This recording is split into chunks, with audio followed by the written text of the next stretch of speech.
வாழ்க வையகம், வாழ்க வையகம், வாழ்க வளம். குருவே தந்தைதான் ஈருயிரும் ஒன்று சேர்ந்து தலைத்ததொரு உடலாகி உலகில் வந்தேன். அந்த ஈருயிர் வினைகள் அறமோ மற்ற என் சொத்தாச்சு. இந்த அரும்பெரும் பிறவியில் முன்பினை அறுத்து எல்லையில்லா மெய்ப்பொருளை அடைவதற்கு வந்த ஒரு உதவி குரு உயிரின் சேர்க்கை. குரு திருவடியை வணங்கி வாழ்வோம். ஆசான் அவர்களை வணங்கி அவர்களே சுக்குமமாக நம்பி இந்த அமர்வை நிகழ்த்தி தர வேண்டும் என்ற உணர்வோடு துவங்குவாம். வாழ்க உள்ளமுடன், வாழ்க உள்ளமுடன். தகுதி சார்ந்த சான்றோர் பெருமக்களே, சிந்தனையாளர்களே, ஞானாசிரியர் பெருமக்களே, மதிப்பிற்குரிய உலக சமுதாய சேவா சங்கத்தினுடைய தலைவரை அவர்களே, இந்த ஜூம் நிகழ்ச்சியை திறம்பட நிகழ்த்தி கொண்டிருக்கக்கூடிய பொறுப்பாளர் பெருமக்களே, பேராசிரியர்களே, இது அருமையாக தொகுத்து வழங்கி கொண்டிருக்கக்கூடிய பேராசிரியர் பெருமக்களே, உங்கள் அனைவருக்கும் என்னுடைய பணிவான வணக்கங்கள், வாழ்த்துக்கள். வாழ்க வளமுடன். சார்ந்தவர்களே, நாம இன்றைய சிந்தனைக்காக அனைத்தையும் கடந்துடு அப்படின்னு ஒரு தலைப்பு எடுத்திருக்கிறோம். இதுதான் மிக முக்கியமான ஒரு விஷயமும் கூட. நாம எத்தனையோ விஷயங்களை பார்க்கிறோம் நம்ம வாழ்க்கையில. அதுல ஒரு விஷயம் எதுன்னா, நம்ம எல்லாத்தையும் கடந்து எப்ப போக போகிறோம் அப்படிங்கறதுதான் மிக முக்கியம். கடந்த நிலை அப்படின்னு சொல்றாங்க இல்லையா? அப்படி கடந்து வரக்கூடிய மனித குலத்துல இருக்கக்கூடிய ஒரு சிக்கல்கள் அத்தனையும் கடந்து மெய்ப்பொருள் உணர்வு பெறணும் அப்படின்னு சொன்னா அதுக்கு நம்ம என்ன பண்ணணும், அதுக்கு மகிழ்ச்சி என்ன கொடுத்திருக்காங்க அப்படிங்கறத பத்தி தான் இன்றைய சிந்தனையில நம்ம தெரிந்து கொள்ள இருக்கிறோம். இப்போ நம்ம வாழ்க்கையே ஒரு பிழைப்பு அப்படின்னு சொல்லுவோம் இல்லையா? என்ன பிழப்பா போச்சு அப்படி சொல்றீங்க. அப்போ இந்த பிழைப்புங்கிறது ஒரு ஒரு பெரிய விஷயமாக மாறி போச்சு. அரிதறிது மானிடராய் பிறத்தல் அரிதுன்னு சொன்னாங்க இல்லையா? அந்த அரிதான பிறவி எடுத்து நம்ம எப்படி வந்திருக்கோம், எதை பற்றி கொண்டு போகிறோம்னு பாருங்களேன்.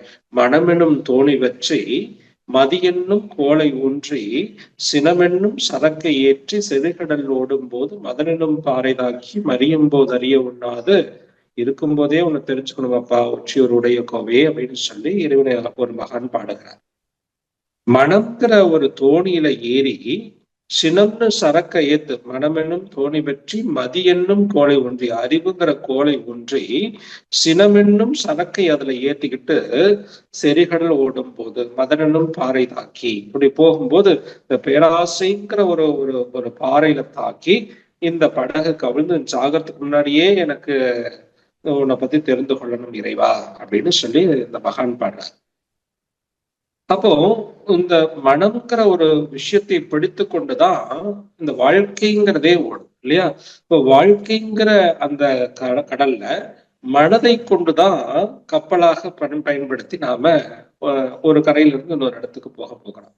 இந்த பிறவியினுடைய பயனை எய்துவதற்கான இடத்துக்கு நம்ம போக போகிறோம்.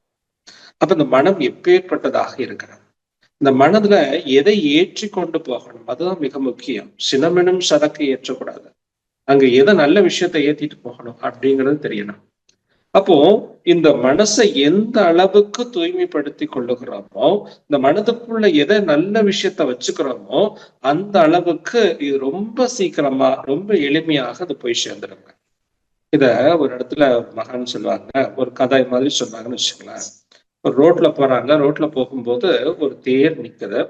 எல்லாரும் அந்த தேரை பார்த்து விழுந்து கொண்டுட்டு போறாங்க. இத அந்த சைட்ல இருந்து ஒரு லாரி பார்த்துட்டே இருக்கு. எந்த லாரின்னா குப்பை அடிட்டு போறாங்களா. இந்த குப்பை வண்டி இவங்க எல்லாம் அந்த மனித குலம் எல்லாம் செய்யறதெல்லாம் பார்த்துட்டே இருக்குது.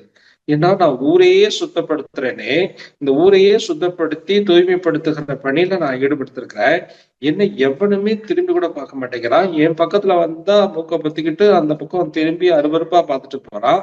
அது எதுக்கும் பிரயோஜனம் இல்லாம அந்த நடு ரோட்ல நிக்குதே, அந்த தேரை போய் எல்லாம் விழுந்து விழுந்து கொண்டுட்டு போறாங்களே அப்படின்னு சொல்லி இந்த லாரிக்கு கோவம் இந்த தேர்கிட்டையே போய் கேட்கிறான். உன்னை மட்டும் கும்பிடுறாங்க, என்ன கும்பிட மாட்டேங்கிறாங்க ஏன் அப்படின்னு சொல்லி. அப்பதான் அந்த தேர் சொன்னிச்சா, நீ எப்பொழுதும் உனக்குள்ள எதை வச்சிருக்கிறன்னு பாரு அப்படின்னு. நான் எப்போதும் எனக்குள்ள இந்த ஊர்ல இருக்கிற குப்பையெல்லாம் தூக்கி அதுல போட்டு வச்சிருக்கிறேன். நான் எதை வச்சிருக்கேன் சொல்லு அப்படின்னாச்சா. நீங்க எப்போதுமே உனக்குள்ள நீ சும்மா நின்றாலும் போனாலும் எதைதான் தூக்கி வச்சுட்டு போற அப்படின்னா இறைவனை தான் தூக்கி உள்ள வச்சுக்கிற. அப்ப இறைவனை எனக்குள்ள வருஷத்துக்கு ஒரு முறை தூக்கி வச்சாலும் கூட நான் இறைவனை உள்ள அகத்தே வைத்து கொண்டிருக்கிறதுனால எனக்கு மதிப்பு. நீ குப்பையை உள்ள வச்சிருக்கனால உனக்கு மதிப்பு இல்லை. அப்ப நம்ம சந்தோஷமா ரொம்ப இனிமையா மகிழ்ச்சியா இருக்கணும்னா நமக்குள்ள எதை கொண்டு வச்சுக்கணும்? சந்தோஷம் நிறைந்த பொருட்களை கொண்டு வச்சுக்கணும். இறைத்தன்மையை உள்ள கொண்டு போய் வைக்கணும் இல்லையா? அந்த இறைத்தன்மையை உள்ள கொண்டு போறதுக்கான பயிற்சியை தான் மனவளக்கலை அப்படின்னு கொடுக்குறாங்க. எப்படி இந்த இறைத்தன்மையை உள்ள கொண்டு போறது அப்படின்னா யதார்த்தமான வாழ்க்கையில சாமி தான் சொன்னாங்க, சிம்பிளிஃபைட் குண்டலினி யோகா, ரொம்ப எளிமையான பயிற்சி முறைகள்ல நீங்க கொண்டு போகலாம். இதுக்காக ரொம்ப கஷ்டம்னா பட வேணாம் அப்படிங்கிறாரு. எப்படி சாமி கொண்டு போகலாம் அப்படின்னு சொல்லும் போது அதற்கு ஒரு உதாரணம் சொன்னாங்க சாமி. இந்த உண்மைங்கிறது ரொம்ப எளிமையான விஷயம். அதை இதுவரைக்கும் நம்ம கேட்டு கேட்டு வச்சிருக்கிறோம் இல்லையா? அந்த கேட்டு வச்ச அந்த விஷய ஞானங்கள் தான் நம்ம உண்மையை உணர விடாம தடுக்குது. அதனால எல்லாத்தையும் மறந்துடுப்பா, இதை புரிந்து கொள்ளலாம். இந்த ஓஷோ சொல்லுவார், விஷய ஞானம் விபரீதத்தில் கொண்டு போய் விடும் இல்லையா? பல மகான்கள் சொல்லியிருக்காங்க, நான் படிச்சதெல்லாம் மறந்து போறதுக்காக முயற்சி பண்ணுகிறேன் இல்லையா? எனக்கு என்னென்னலாம் தெரிஞ்சு வச்சிருக்கணும், என்னென்னலாம் விஷயங்களை புரிந்து வச்சிருக்கணும், அத்தனை விஷயங்களும் மறந்து போறதுக்கு நான் முயற்சி பண்ணி கொண்டிருக்கிறேன் அப்படின்னு சொல்றாங்க. ஏன் அப்படின்னா இந்த மனசை வெறுமையாக்கணும், மனசை காலி பண்ணணும். இந்த மனம் இறந்த இடத்திலே மனம் எங்கு மாண்டு போகிறதோ அங்கு இறைவனை காணலாம் அப்படின்னு சொல்றாங்க. அப்ப மனம் மாண்டு போகணும்னா மனதை காலி பண்றதுக்கு நம்ம என்ன பண்ணணும்? மனதை விடணும் இல்லையா?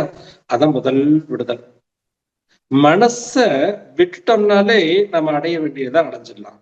எப்படி அப்படின்னா எல்லாமே இருக்குங்க. இருப்பு என்பது எல்லா இடத்துலயும் நிறைவாக இருக்கக்கூடியது. அதான் எல்லாம் வல்ல தெய்வம் அது எங்கும் உள்ளது நீக்கமற இல்லையா? அப்ப நமக்குள்ள தெய்வீகத்தை கொண்டு வரணும்னா அந்த தெய்வீகம் எங்க இருக்கிறது அப்படின்னு அடுத்த கேள்வி வருது இல்ல? எங்க இருக்கு? எல்லாம் வல்ல தெய்வம் வந்து எங்கும் உள்ளது நீக்கமற, எல்லா இடத்துலயும் நீக்கமற நிறைந்திருக்கிறது. அப்ப எல்லா இடத்துலயும் நீக்கமர நிறைந்திருக்கிறதுனா அது எனக்குள்ளேயும் இருக்கணுமா இல்லையா? என் உள்ளும் புறமும் உள்ளதெல்லாம் தானாகும் வெள்ளம் ஒன்று உண்டாம் அதை தெய்வம் என்பார் வேதியரேன்னு பாரதி பாடுறார். அப்போ உள்ள வெளியில எல்லா இடத்துலயும் நம்மள சூழ்ந்தும் எது இருக்கிறது? அந்த இறைத்தன்மை இருந்து கொண்டே இருக்கிறது இல்லையா? அப்ப நமக்கு சுத்தில இருக்கக்கூடியதை ஏன் நம்மளால உணர முடியல அப்படின்னா இந்த இருள் இந்த இடத்துல இப்ப நான் உட்கார்ந்துருக்கேன்னா என்ன சுத்திலுமே வெளிச்சம் இருக்கிறது போல உங்களுக்கு காட்சி தருது. இந்த வெளிச்சம் உண்மையான பொருளானா இல்ல. இந்த சூரிய வெளிச்சம் வந்ததுனால இங்க இருக்கக்கூடிய இருட்டு மறைக்கப்பட்டிருக்கிறது. வெளிச்சம் போயிடுச்சுன்னா எதாயிடும்? இருட்டாயிடும் இல்லையா? அப்ப வெளிச்சம் வந்துருச்சுன்னு சொல்றோம், இருட்டு ஆயிடுச்சுன்னு சொல்றோம். இருட்டு வந்துருச்சுன்னு சொல்லல, இருட்டு ஆயிடுச்சுன்னு சொல்றோம். அப்ப இல்லாத ஒண்ணுதான் எங்கிருந்தோ ஒரு இடத்துல இருந்து வர முடியும். இருப்பது அங்கேயே இருக்கிறது இல்லையா? அப்ப நம்ம உள்ளும் புறமும் எல்லா இடத்திலும் நிறைவாக எது இருக்கிறது? அந்த உண்மை பொருள் இருந்து கொண்டே இருக்கிறது. எது மறைக்குது? இந்த வெளிச்சம் வந்ததுனால இருள் மறைக்கப்பட்டிருக்கிறது. கரெக்டா? அந்த வெளிச்சத்தை நம்ம போக்கணும். நம்ம சாதாரண என்ன சொல்லுவோம்? இருளை போக்கி வெளிச்சத்தை கொண்டு வரணும்னு. இங்க மகிழ்ச்சி அப்படியே மாத்தி சொல்றாங்க, வெளிச்சத்தை போக்கி இந்த படிச்சு வச்சிருக்கமே இந்த ஞானம், தெரிஞ்சு வச்சிருக்கிறமே அறிவு, இந்த அறிவு நாலேஜ், இந்த நாலேஜ் எல்லாத்தையும் போக்குனா விஸ்டம் தானாக வரும். அப்ப இதுக்கு படிக்கணுமா அப்படின்னா படிக்கிறது இல்ல, உணரணும். அதனாலதான் உள் உணர்வு பயிற்சி அப்படின்னு கொடுக்குறாங்க. படித்து தெரிந்து கொள்வதெல்லாம் நாலேஜ், விஷய ஞானம். அறிவாக அறிவுத்தன்மையை பெருக்கிக் கொள்ளுகிறார் இல்லையா? அந்த அறிவு நிலைங்கிறது உணர்ந்து கொள்றதுக்குத்தான் உதவிமே ஒழிய சரி புரிந்து கொள்வதற்குத்தான் உதவுமே ஒழிய உணர்ந்து கொள்வதற்கு அது உதவாது. அப்ப உணரணும் அப்படின்னா அனுபவிக்கணும், தன்னை உணரணும். அப்ப நம்மளை சூழ்ந்தும் உள்ளும் புறமும் இருக்கக்கூடிய அந்த இறைத்தன்மையை உள்ளுணர்வாக உணரணும் அப்படின்னா இங்க இருக்கக்கூடிய வெளிச்சத்தை கழிக்கணும். வெளிச்சம் தானே இங்க உருவமா இருக்குது, இந்த வெளிச்சத்தை கழிச்சிருங்க, அப்ப எது வந்துடும்? இருட்டு வந்துடும் இல்லையா? அதே போல என்னுடைய ஒரிஜினாலிட்டி என்ன அப்படின்னு தெரியணும்னா என்கிட்ட இருக்கிறது எல்லாத்தையும் கழிக்கணும், இருக்கிறது எல்லாத்தையும் கடந்து போகணும். என்ன இருக்கு அப்படின்னு பாருங்களேன், இந்த உடல் இருக்கிறது இல்லையா? இப்ப இந்த உடலை கடந்து போக பார்க்கணும். எப்படி உடலை கடக்கலாம் அப்படின்னா அப்படியே பேசாம உட்காருங்க. சாமி அழகா சொன்னாங்க, சும்மா உட்காருப்பா, இறைவன் எப்படி இருப்பான் அப்படின்னு நினைச்சுப்பாரு. எப்படி இருப்பான்? பேசாம இப்ப கோயில்ல போனா இறைவன் எப்படி இருக்கிறான்? சிலை மாதிரி இருக்கிறான். அப்ப நீ எப்படி இருக்கணும்? சிலை மாதிரி இரு. அப்ப சிலை போல இருக்கணும்னா என்ன பண்ணணும்? அப்படியே அசைவற்ற நிலையில சிலை மாதிரி உட்கார்ந்துரு, அசையாம உட்காரு. சரி, அசையாம உட்காரணும்னா என்ன பண்றது சாமி அப்படின்னா, இந்த மூச்சை விடு, மூச்சை விடு அப்படின்னு சொல்லியிருக்கேன். மூச்சை விடணும். எப்படி விடணும்? நிறுத்தணும். இந்த மூச்சினுடைய ஆழத்தை அதிகப்படுத்து. ஆழத்தை அதிகப்படுத்துறது, மூச்சு நின்று போச்சுன்னா தான் அசையாம இருக்க முடியும். அது உங்களுக்கு தெரியும் இல்லையா? மூச்சு எப்ப நின்று போதோ அப்பதான் அசையாம கிடப்பான். அப்போ செத்து போனா, மூச்சு நின்று போனோம்னு இறந்து போயிட்டா அசையல. அப்ப வாழும் போதே மூச்சை குறைச்சிட்டோம்னா, எவ்வளவுக்கு எவ்வளவு குறைக்கிறோமோ அந்த அளவுக்கு அசைவற்ற தன்மை உருவாகும். அப்ப மூச்சை கடக்கிற போதுதான் இந்த காற்றை உடலுக்குள் போயிட்டு வந்துட்டு இருக்கக்கூடிய, நம்மள அசைத்து கொண்டு இருக்கக்கூடிய இந்த காற்றை கடக்கிற போது இந்த உடல் அசையாத நிலைக்கு வந்துவிடும் இல்லையா? அப்படி அசையாத நிலைக்கு வந்துருச்சுன்னு வச்சுங்களேன். இப்ப அடுத்த நிலைக்கு போயிட்டோம். இந்த உடம்பு அசையல. அப்படியே ஒண்ணு பாருப்பா, see yourself. கொஞ்ச நேரம் அப்படியே கவனி. என்ன பண்ணலாம்? அப்படியே ஒண்ணு கவனி, சும்மா ஒண்ணும் பண்ண வேண்டாம், கவனி. எப்படி கவனிக்கணும்? உச்சியில இருந்து பாதம் வரைக்கும் ஒவ்வொரு செல்களாக அப்படியே கவனிங்க. சரி, இப்படியே கவனிச்சுட்டே இருக்கும்போது என்ன நடக்கும் அப்படின்னா, perceive yourself. உனக்குள்ள கடந்து போ. உன்னையே உற்றுப்பார், உன்னையே கவனி, உன்னையே கடந்து போ இல்லையா? see yourself. உன்னை பாரு, அதுக்கப்புறம் உள்ள நுழைஞ்சு உள்ளுக்குள்ள போயிடு, அப்புறம் உன்னை கடந்து போகலாம். அப்போ அப்படி சொல்றாரு வழி. அப்ப நீங்க உள்ள கவனிக்கிறீங்க, மூச்சை கடந்து போகும்போது இந்த உடலை கவனிக்கிறீங்க. இந்த உடலை கவனிக்க கவனிக்க கவனிக்க என்ன ஆகும்னா, உடல் அசைவற்ற நிலைக்கு வந்துடும். இந்த உடல் அசைவற்ற நிலைக்கு எப்ப வருகிறதோ அப்ப என்ன ஆகும்னா, மனம் அசைவற்ற நிலைக்கு வந்துவிடும். எப்போ உடம்பு அசையுதோ அப்ப மனசு அசைய ஆரம்பிக்கும். இப்ப பாருங்க, தூங்கும் போது உடல் அசையாம கிடக்கு. உடல் அசையாத போது எது அசையல? மனசு அசையல, மனசு இயங்கல இல்லையா? அப்ப உடல் அசையலைன்னா மனசு அசையாது அப்படின்னு நமக்கு தெரியுது. உடல் அசைஞ்சா மனசு அசையும், மனசு அசைஞ்சா காற்று வேகமாக உள்வாங்கி வெளியில தள்ளும், காற்று வேகமாக உள்ள வாங்கி வெளியில தள்ளும் போது இங்க இருந்து நிறைய காந்த ஆற்றல் செலவாகும். அப்ப செலவு என்பது அசையும் போது, இருப்பில் இருக்கிற போது செலவு இல்லை, இருப்பை உணரலாம். சரி, அப்ப அசைவற்ற நிலைக்கு போயாச்சு. சரி, என்ன நடக்குது அப்படின்னு பார்ப்போம். அடுத்து இப்ப உடம்ப கடந்து உள்ள போறோம்ல, உடம்ப கடந்து போகும்போது இந்த உடம்புல இருக்கிற ஒவ்வொரு எலும்பு சதைகளை கடந்து போகலாம். முதல்ல ஒவ்வொரு பகுதியுமா கடந்து போகும். இந்த எலும்பு சதைகளை கடந்து உள்ள போங்க. சரி, மேல இருக்கிறது எலும்பு, தோல், சதையெல்லாம் இருக்குது, இதெல்லாம் கடந்தாச்சு. அதுக்கப்புறம் அதுக்குள்ள என்ன இருக்குது? ரத்தம் ஓடிக்கொண்டு இருக்கிறது. அந்த ரத்தத்தையும் கடந்து போங்க. நீரை கடந்து உள்ளுக்குள்ள போய் பார்த்தா வெறும் காற்று தான் அந்த நீரை தள்ளி கொண்டு ஓடுது. அந்த காற்றையும் கடந்து போனா சூடு என்பது உடம்புக்குள்ள இருக்கு இல்லையா?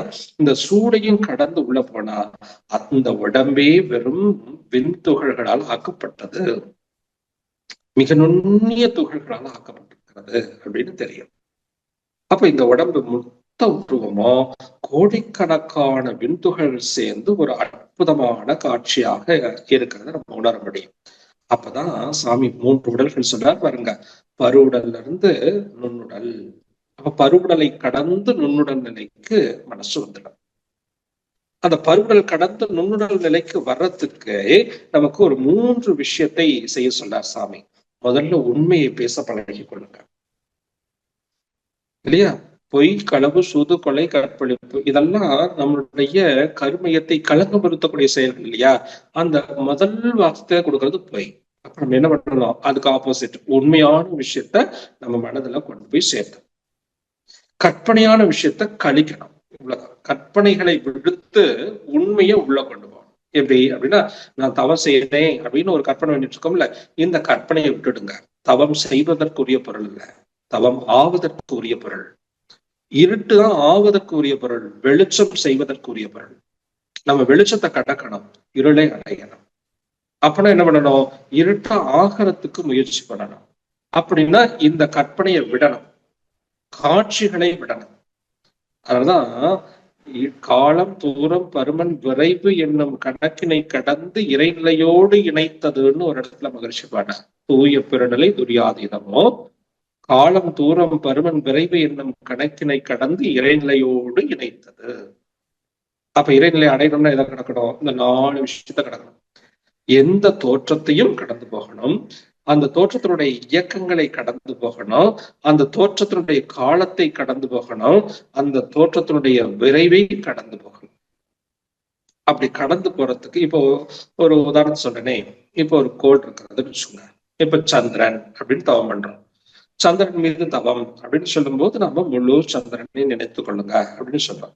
முழு சந்திரனை நினைச்சுக்கோங்க அப்படின்னு சொல்லும்போது நமக்கு எந்த சந்திரன் தெரியும் அப்படின்னா பௌர்ணமி அன்னைக்கு தெரிஞ்ச முழு சந்திரன் நமக்கு தெரியும் இல்லையா? பௌர்ணமி அன்னைக்கு தான் நம்ம முழு நிலவை பார்க்கிறோம் அப்படின்னு சொல்றோம். ஆனா அது உண்மையான முழு நிலவா அப்படின்னா இல்ல, பாதி தான் நம்ம பார்க்கணும்.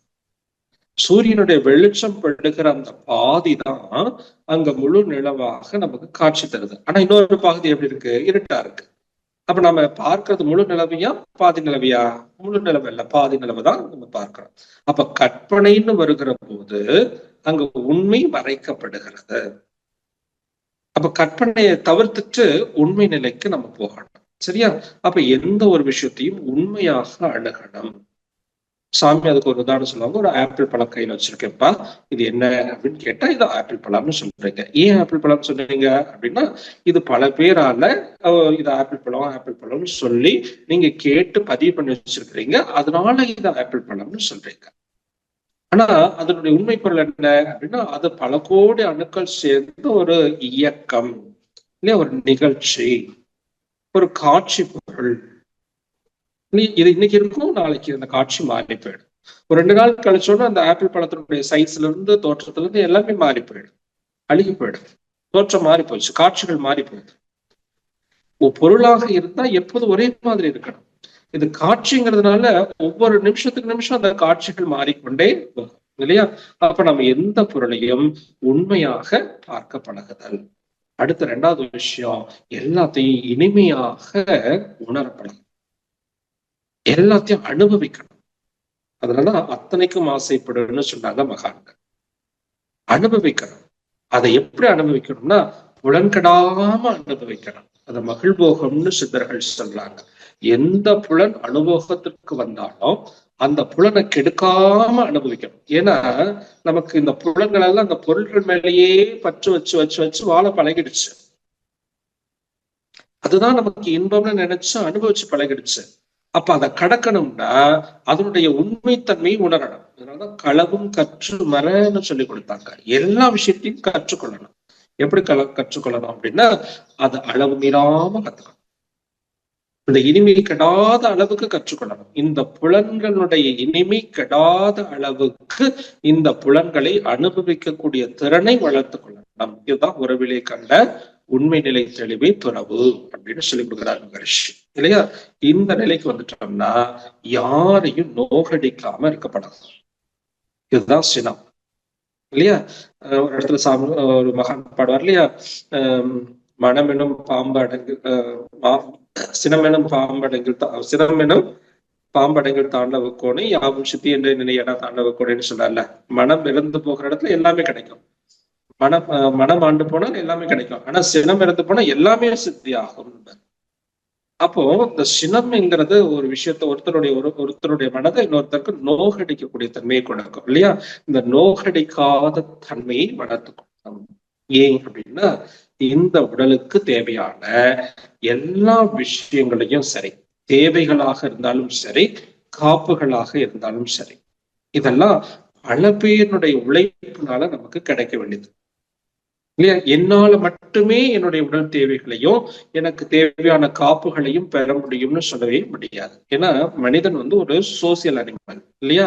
ஒரு சமுதாயத்தோடு சேர்ந்து வாழக்கூடிய ஒரு மிருகம்னு வச்சுக்கோங்க. அதான் சூப்பர் அனிமல்னு சொல்றமே மாதிரி இந்த சமுதாயத்தோடு சேர்ந்து வாழக்கூடியவர்களாக மாறும்போது நம்ம எப்படிப்பட்டவர்களாக இருக்கணும்?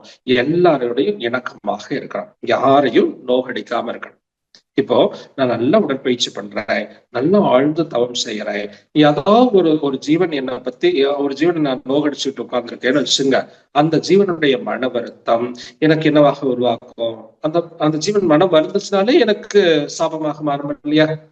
அது என்னுடைய வாழ்க்கையில சிக்கல்களை உருவாக்கும்ல. அப்ப இந்த உடல்ல எப்படி அது வெளிப்படுத்தும் அப்படின்னா, இந்த உடம்புல நோயாக அது வெளிப்படும். அப்ப இந்த உடலை கடந்து போக முடியாது. உடம்புல நோய் வந்துருச்சுன்னா அந்த நோயின் மீதே தான் நம்மளுடைய மனசு கவனம் போகுமே ஒழிய அதை கடந்து போகிறதுக்கு முயற்சி பண்ணவே பண்ணாது. அப்ப நோய் உடலில் வராமல் இருக்கணும். நம்ம வாழ்க்கையில எந்த சிக்கல்களும் வராம இருக்கணும். இந்த உடலுக்கு எந்த சிக்கலும் வராம இருக்கணும்னா யாரையும் எந்த இடத்துலயும் நோகடிக்காத அளவுல நம்மளுடைய செயல்பாடுகளை வடிவமைத்துக் கொள்ளணும். இததான் ஒழுக்கம் அப்படின்னு மகரிஷி சொல்லி கொடுக்குறாங்க. தனக்கோ பிறருக்கோ தற்காலத்திலோ பிற்காலத்திலோ உடலுக்கோ உயிருக்கோ உணர்ச்சிக்கோ துன்பம் தராத செயல்களை செய்து செய்து செய்து இந்த உடலை ஒழுங்குபடுத்தி வைத்துக் கொள்ளணும், நோகடிக்காத நிலையில் வைத்துக் கொள்ளணும். கடைசியா ஒண்ணு சொல்றாங்க, வேத நெறிகளை கற்பித்தல் அப்படின்னு என்ன அர்த்தம்? நல்ல விஷயத்தை சொல்லிக் கொடுங்க இல்லையா? அது எப்படி சொல்லணுமா? இனிமையா சொல்லிக் கொடுங்க. மற்றவங்க கிட்ட பேசிக்கிட்டே இருங்க, இதை பத்தி பேசுங்க. இது ஆண்டாள் நாச்சியார் பாடுகிற போது சொன்னார் இல்லையா, வாயினால் பாடி மனதினால் சிந்திக்க. அப்பத்தான் போய பிள்ளையும் புகுதருவான் என்றவும் தீயினால் தூசாகும் இல்லையா? அப்ப நீங்க வாயால எப்பொழுதும் இந்த தத்துவ விளக்கங்களை சொல்லிக்கொண்டே இருக்கணும். நீங்க பேசிக்கிட்டே இருக்கணும். ஏன் பேசணும் அப்படின்னா, இது உங்களுக்கு நீங்களே போட்டுக்கிற ஒரு பாதுகாப்பு கவசம். இப்ப நீங்க பேச ஆரம்பிச்சிட்டேன், இப்ப நான் பேச ஆரம்பிச்சிட்டேன் அப்படின்னா, இப்ப நான் பேச பேச பேச எனக்கு இந்த தத்துவத்துல ஒரு தெளிவு வருது. இது முதல். இன்னொரு விஷயம் பாருங்க, நான் பேசுறத 4 பேர் கேக்குறீங்க. நீங்க எல்லாம் என்னை பத்தி ஒரு மதிப்பையும் ஒரு மரியாதையும் நீங்க உருவாக்கி கொள்றீங்க இல்லையா? அப்போ அங்க இருந்து வரக்கூடிய எண்ணங்கள், ஐயோ பாஸ்கர் ஐயாவா, அவர் பெரிய ஆளுங்க, அவர் இது மாதிரி நல்ல விஷயங்களை பேசுறவர் அப்படின்னு ஒரு நல்ல மதிப்பும் மரியாதையும் எனக்கு வர வர வர எனக்கு இயல்பாகவே என்னுடைய உடல்லையும் அறிவிலையும் தரமாற்றம் ஏற்படுது. கரெக்டா? சரி, இன்னொரு விஷயத்தையும் கவனிச்சு பாருங்க. இப்ப எனக்கு இயல்பாகவே தரமாற்றம் அடையிறது மட்டும் இல்ல, இனிமேல் என்னால எந்த தவறும் செய்ய முடியாம.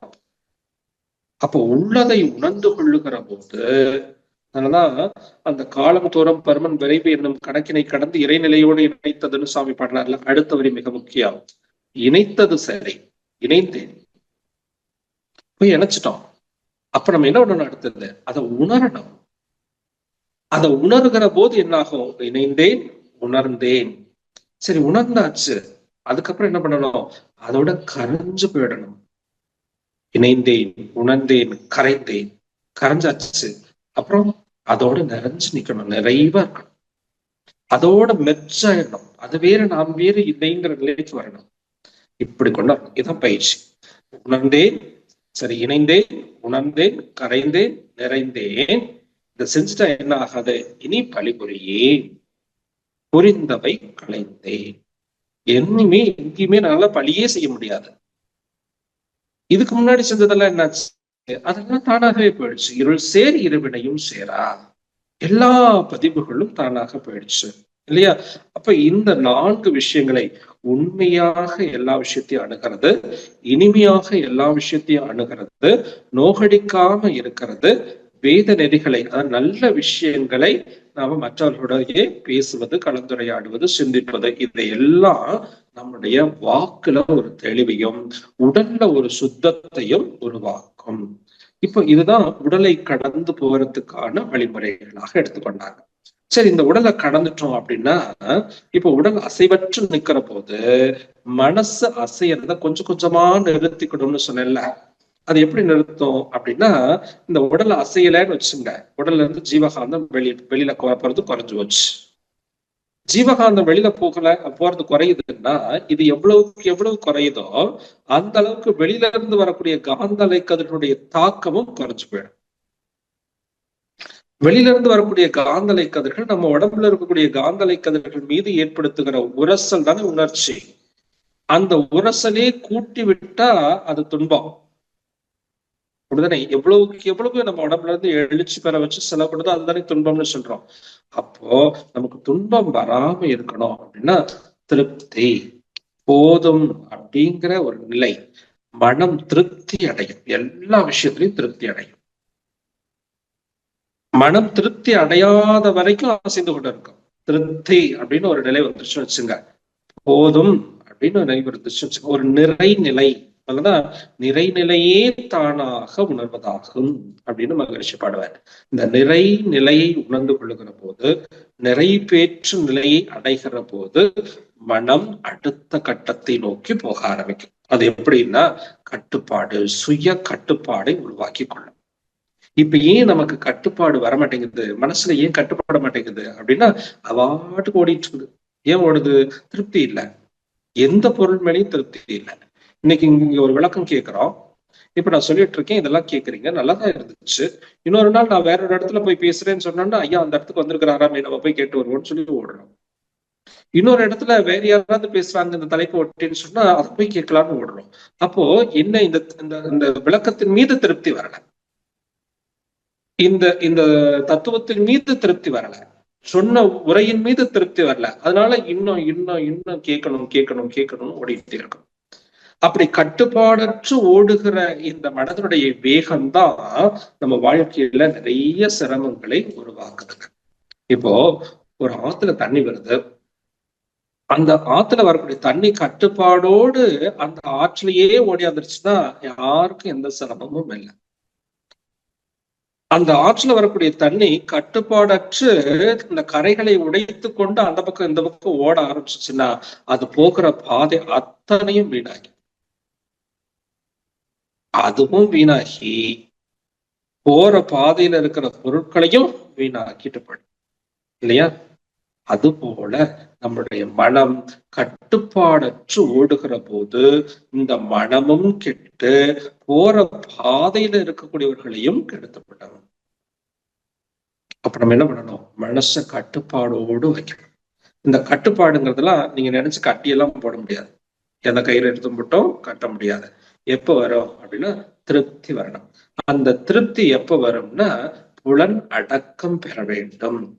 இந்த புலனடக்கம் பெறுவதற்கு தான் புரோமியத்து தவம். இந்த புரோமிய தவம் செய்ய செய்ய செய்ய செய்ய புலன்கள் அடங்கி கட்டுப்படுகிற நிலை வந்துடும். இந்த புலன்கள் கட்டுப்பட்டுடுச்சு அப்படின்னா அடுத்தது ஒவ்வொரு சக்கராஸ் வழியா இந்த உயிர் சக்தி மேல் எலும்பை வர ஆரம்பிக்கும். அப்படி மேல வர வர வர உணர்ச்சிகளை கடந்து உணர்வு நிலைக்கு மனம் திரும்பும். இப்போ ஒரு உதாரணம் சொன்னனே, இப்போ கழுத்திற்கு வச்சுங்க, விசுப்தி மையத்தை கடக்கணும் அப்படின்னா இங்க ஒரு தடை ஏற்பட்டுடுச்சு. இந்த தடையை கடந்து வரணும்னா அந்த தடையை உடைக்கணும்ல. இப்ப ஏன் இந்த இடம் அடைச்சுக்குது அப்படின்னு பாப்போமே. இப்போ எப்ப தொண்டை அடைச்சுக்கும் அப்படின்னு பாருங்க, துக்கம் வந்துச்சுன்னா தொண்டையை அடைச்சுக்குதுன்னு சொல்றீங்க. அப்ப துக்கம் வந்தா துக்கங்கிற உணர்ச்சி நிலை விசுப்தி மையத்தை அடைச்சு பிளாக் பண்ணிடுது. அப்ப அதை கடக்கணும் அப்படின்னா துக்கத்தை கடக்கணும். துக்கம்னா என்ன? நம்மளால தாங்கிக்க முடியல, ஒரு விஷயத்த எதிர்கொள்ள முடியல, போதிய பலமில்லாத மனநிலை. அப்ப போதிய பலம் நம்ம உடம்புக்கு வரணும்னா என்ன வேணும்? நல்ல ஆற்றல் வேணும், போதிய அளவுக்கு ஜீவகாந்தம் வேணும். அந்த ஜீவகாந்தத்தை உடலுக்குள் அபரிமிதமாக கூட்டணும்னா எது வேணும்? உயிர் சக்தி நிறைய வேணும். அப்ப உயிர் சக்தி நிறைய வேணும்னா என்ன வேணும்? நம்ம உடம்புக்குள்ள இந்த உயிர் சக்தி இழுக்கக்கூடிய மையம் விசுப்தி மையம் இல்லையா?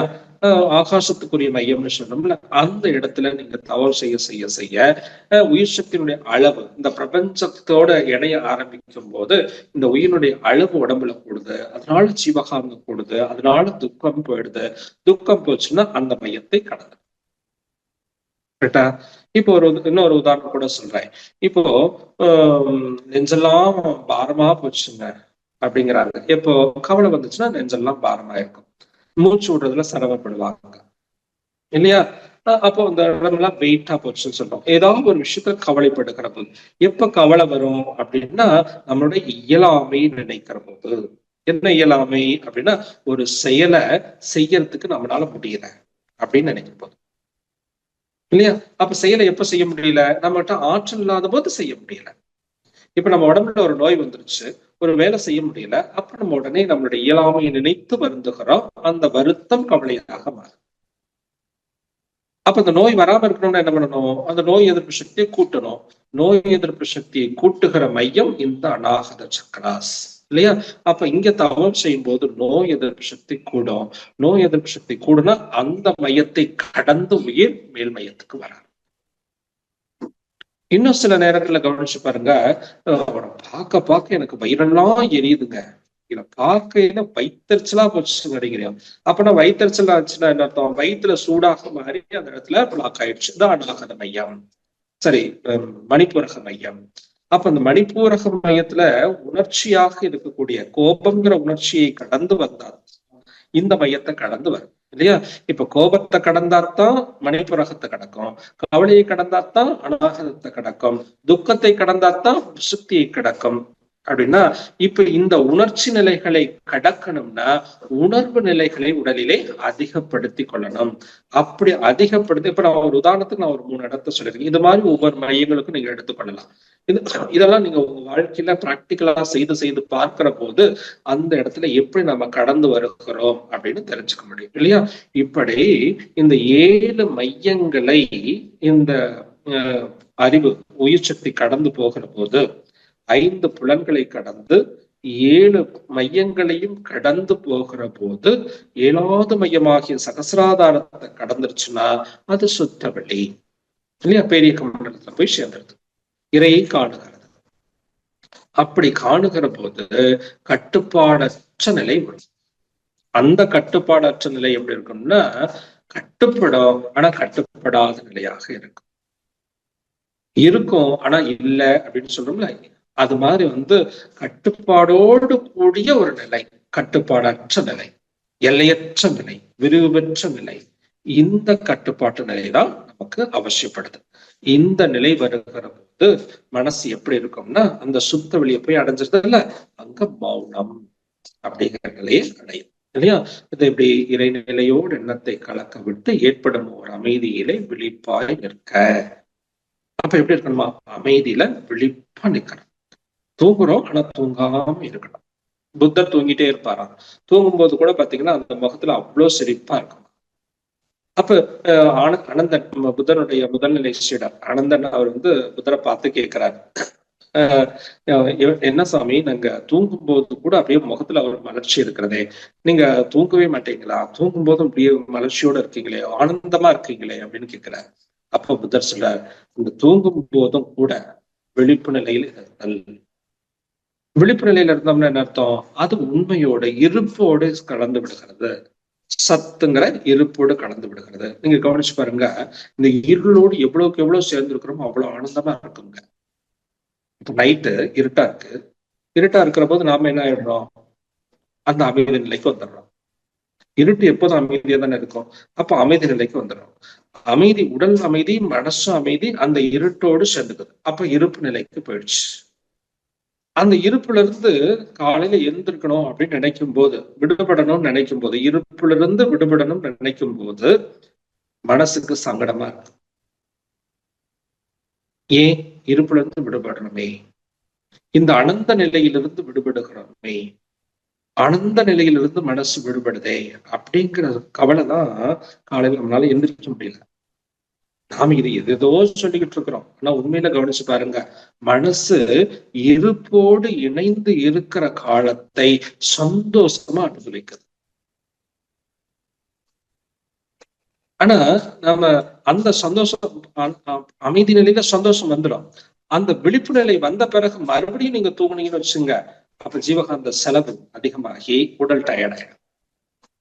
அப்ப இருப்பு அதுலயும் கூட அளவோடு இருக்கக்கூடிய, அளவுக்கு மீறினால் அமிர்தமும் நஞ்சு அப்படின்னு சொன்ன மாதிரி இருப்பு நிலையோட இணைந்திருக்கிறது கூட அளவோடு இருக்கணும் அப்படிங்கிறத அங்க தத்துவம் விளக்குது. அப்ப எவ்வளவு காலத்துக்கு இணைஞ்சிருக்கணும், எவ்வளவு நேரத்துக்கு இணைஞ்சிருக்கணும், இதை கூட நம்ம புரிந்து கொள்ளணும். தூங்குறோம், தூங்கி விழிச்ச உடனே எந்திரிச்சுட்டா டயர்ட் இல்லாம இருக்கும். தூங்கி விழிச்சு மறுபடியும் கொஞ்ச நேரம் படுத்துட்டு இருந்து எந்திரிச்சிங்கன்னா உடம்பு டயர்டாக. அப்ப அதிகமான செலவு. அப்ப இருப்போடு இருக்கிற போது கூட நீங்க அளவோடும் மொழியோடும் முழுமையோடும் இருக்க வேண்டும். அதான் உண்மையான மௌனம். அது மனம் அற்ற நிலையில் இருக்கணும். தூங்குறோம்னா விழிப்பு நிலையில இருக்கணும், ஆனாதான் தூங்கணும். அதான் ஆங்காரம் சுற்றளித்து ஐம்புலனை சுட்டரித்து ஐம்புலனை சுட்டரித்து ஆங்காரம் உள்ளடக்கி நீ தூங்காமல் தூங்கி சுகம் பெறுவது இக்காலம்னு பத்திரகிரியார் பாடுறார். அப்ப தூங்கணும், ஆனா தூங்காம இருக்கணும். அந்த ஆனந்த நிலை அடையும் போது மௌனத்தை விட்டுவிடும் மனசு. அந்த மகா மௌன நிலையில எண்ணங்கள் அற்ற நிலை இருக்கும்ல, அந்த எண்ணமற்ற நிலையில தான் எண்ணம் தூய்மையான எண்ணமாக இருக்கும். அது தெய்வீக எண்ணமாக இருக்கும். அந்த தெய்வீக எண்ணத்தை நாம் உணர உணர என்ன ஆகும்னா அந்த மனசு தூய்மை நிலையை அடைய ஆரம்பிக்கும். ஏன்னா நம்மளுடைய அறிவு இருக்கிறதே, இந்த அறிவுங்கிறது எண்ணம் தான் அறிவாகவும் செயலாகும். இருப்பு நிலையில அறிவாக இருக்கிறது, எழுச்சி நிலையில எண்ணமாக செயல்படுகிறது. அப்போ எண்ணம் அடக்கம் பெறுகிற போது அறிவாக இருக்கும். அந்த அறிவே ஒடுக்கம் பெறுகிற போது முழுமை பொருளாக மாறிடும். இங்க 3 விஷயத்தை நீங்க நல்லா கவனிக்கணும். எழுச்சி நிலை எண்ணமாகவும், அடக்க நிலை அறிவாகவும், ஒடுக்க நிலை மெய்ப்பொருளாகவும் இருக்கும். அப்ப மெய்ப்பொருளை உணரணும்னா எண்ணத்தை கடந்து போகணும். எண்ணத்தை கடந்தா உயிரை கடக்கலாம், உயிரை கடந்தால் மெய்ப்பொருள் ஆகலாம். அப்படி மெய்ப்பொருள் ஆயிட்டீங்கன்னா எப்படி இருப்போமா, ஈசனை ஆசானாய் காணும் பேருக்கு, ஈசனை ஆசானாய் காணும் பேருக்கு இங்கு இன்பமுடன் கைலாசம் எய்தலாம் அப்படின்னு ஒரு மகான் பாடுறார். ஈசனை ஆசானாய் காணும் பேருக்கு இங்கு இன்பமுடன் கைலாசம் எய்தலாம். அப்பதான் இன்பமா கைலாச நிலைக்கு போகலாம் இல்லையா. இவர் இறைவனடி சேர்ந்தார் என்பதை மிகுந்த மகிழ்ச்சியோடு தெரிவித்துக் கொள்கிறேன் பேனர் வைக்கலாம். இல்லைன்னா மிகுந்த துக்கத்தையோடு தெரிவித்துக் கொள்கிறேன் தான் சொல்லணும். ஆழ்ந்த வருத்தத்தோடு தெரிவித்துக் கொள்கிறேன் தான் சொல்லணும். அப்ப அந்த ஈச நிலையை அடையறதுக்கு இந்த மனசை கடந்து போகணும். இப்ப நான் சொன்ன மாதிரி உண்மையை உணர்ந்து இனிமையாக பேசி யாரையும் நோகடிக்காம வேத நெறிகளை எல்லாம் நம்ம படிச்சு உணர்ந்து அதை மற்றவர்களோடு பேசும்போது உடலை கடக்கலாம். அதே சமயத்துல மனம் திருப்தி அடைஞ்சு கட்டுப்பாடற்ற நிலையில, கட்டுப்பாடுகளோட கூடிய கட்டுப்பாடற்ற நிலைக்கு வந்து மௌன நிலைகள்ல எண்ணத்தை கடந்து போகிற போது மனம் தன்னை கடந்து போகும். மனம் தன்னை கடந்த நிலையில இறையை உணர்ந்து கொள்ளும். அப்படி உணர்ந்து கொள்றதுக்கு பல பேர் முயற்சி பண்ணாங்க. தன்னை அறியும் பெருநோக்கில் உயர்ந்த மக்கள் தரணியிலே ஆயிரங்கள் ஆகும். தன்னை அறியும் பெருநோக்கில் உயர்ந்த மக்கள் தரணியிலே ஆயிரம் ஆகும். நிறைய பேர் வந்தாங்க. ஆனா தன்னை அறிய முயன்றோருக்கு அறிந்த பெயர்கள் தந்துள்ள விளக்கங்கள் நிறந்தன. தன்னை அறிய முயன்றோருக்கு அறிந்த பெயர்கள் தந்த விளக்கம் நிறந்தன. நிறைய விளக்கமும் கொடுத்துட்டு போயிட்டாங்க. ஆனா தன்னை அறிய துடிதுடிப்பும் விளக்கமும் இல்லாத தன்மையிலும் எழுதிய நூல்கள் பல. தன்னை அறியக்கூடிய அந்த துடிதுடிப்புல விளக்கம் அறியாம எழுதின நூல்களும் பல நம்ம படிச்சு தன்னை அறியும் ஆர்வம் உள்ள மனம் குழம்பி தத்தளிக்கும் நிலைதான் இன்னைக்கு உலகில அதிகமாக இருக்கிறது. இந்த வழிகளை எல்லாம் கடந்துட்டா, இந்த சிரமங்களை எல்லாம் கடந்து வந்துட்டீங்கன்னா நீங்க மெய்ப்பொருளை உணரலாம். அதுக்கு என்ன சார் பண்ணலாம் அப்படின்னா அவமுறையும் அறநெறியும் பற்ற என்ன பண்ணணும், தவத்தையும் அறநெறியையும் ஒன்றி பழகணும். தவம் நிறையும் அறநெறியும் பற்ற திருக்குறளையும் தன்முனைப்பு குன்றி போகும். சரி, தன்முனைப்பு போச்சு, என்ன நடக்கும்? பாவவினைகள் புதிது எழா. எந்த பாவவினைகளும் புதுசு எழாது. முன்னம் செய்த பதிவுகளும் மறைந்து மெய்ப்பொருளாகும் காணும். முன்னம் செய்த வினைகளும் கழிஞ்சு போய் மெய்ப்பொருளாக காணும். சிவநிலையை சீவநிலை உணர்ந்து கொள்ளலாம். எங்கே உணரலாம்? சீவனுக்குள்ளேயே சிவநிலையை உணர்ந்து கொள்ளலாம். சிறுமி தரும் மனமயக்கம் மாயை ஏது. அந்த காலத்துக்கு வந்துட்டீங்கன்னா சிறுமி தரும் மனமயக்கம் மாயை ஏது. எவரெனினும் இவ்வழியால் அன்றி உய்ய ஏது வழி வேறு உலகில் எண்ணிப்பாரே. அப்ப எந்த சிரமமும் இல்லாம நாம இந்த உண்மை நிலையை அடையணும்னா நம்மை கடந்து போகணும். நம்ம வாழ்க்கையில இருக்கிற அத்தனை சிக்கல்களையும் கடந்து போகணும். அதனாலதான் அந்த கடந்து போறதுக்கான வழிமுறைகளை தான் பிழைப்பு அப்படின்னு சொன்னாங்க. அதுல இருக்கக்கூடிய சிக்கல்கள் என்னன்னா முதல்ல மனசு. அதனால மனசை கடந்து உடலை கடந்து போங்க, மனசை கடந்து போங்க. அந்த மனசுல ஏத்திட்டு போயிட்டு இருக்கிற சினத்தை கடந்து போங்க. போங்க. அந்த சினங்கிற கடந்து போறதுக்கு இந்த தோணி குச்சியா பயன்படுத்துறீங்கல்ல, அறிவு, மதி என்னும் கோலை ஊற்றின்னு சொல்றமே, இந்த அறிவையும் கடந்து போங்க. நீங்க படிச்சதெல்லாம் விடணும். எப்ப இதுவே ஒரு தன்மனைப்புன்னு சொல்றாங்க மகான்கள். நான் எல்லாம் தெரிஞ்சுக்கிட்டே நினைக்கிறேனே, இதுவே ஒரு போதை.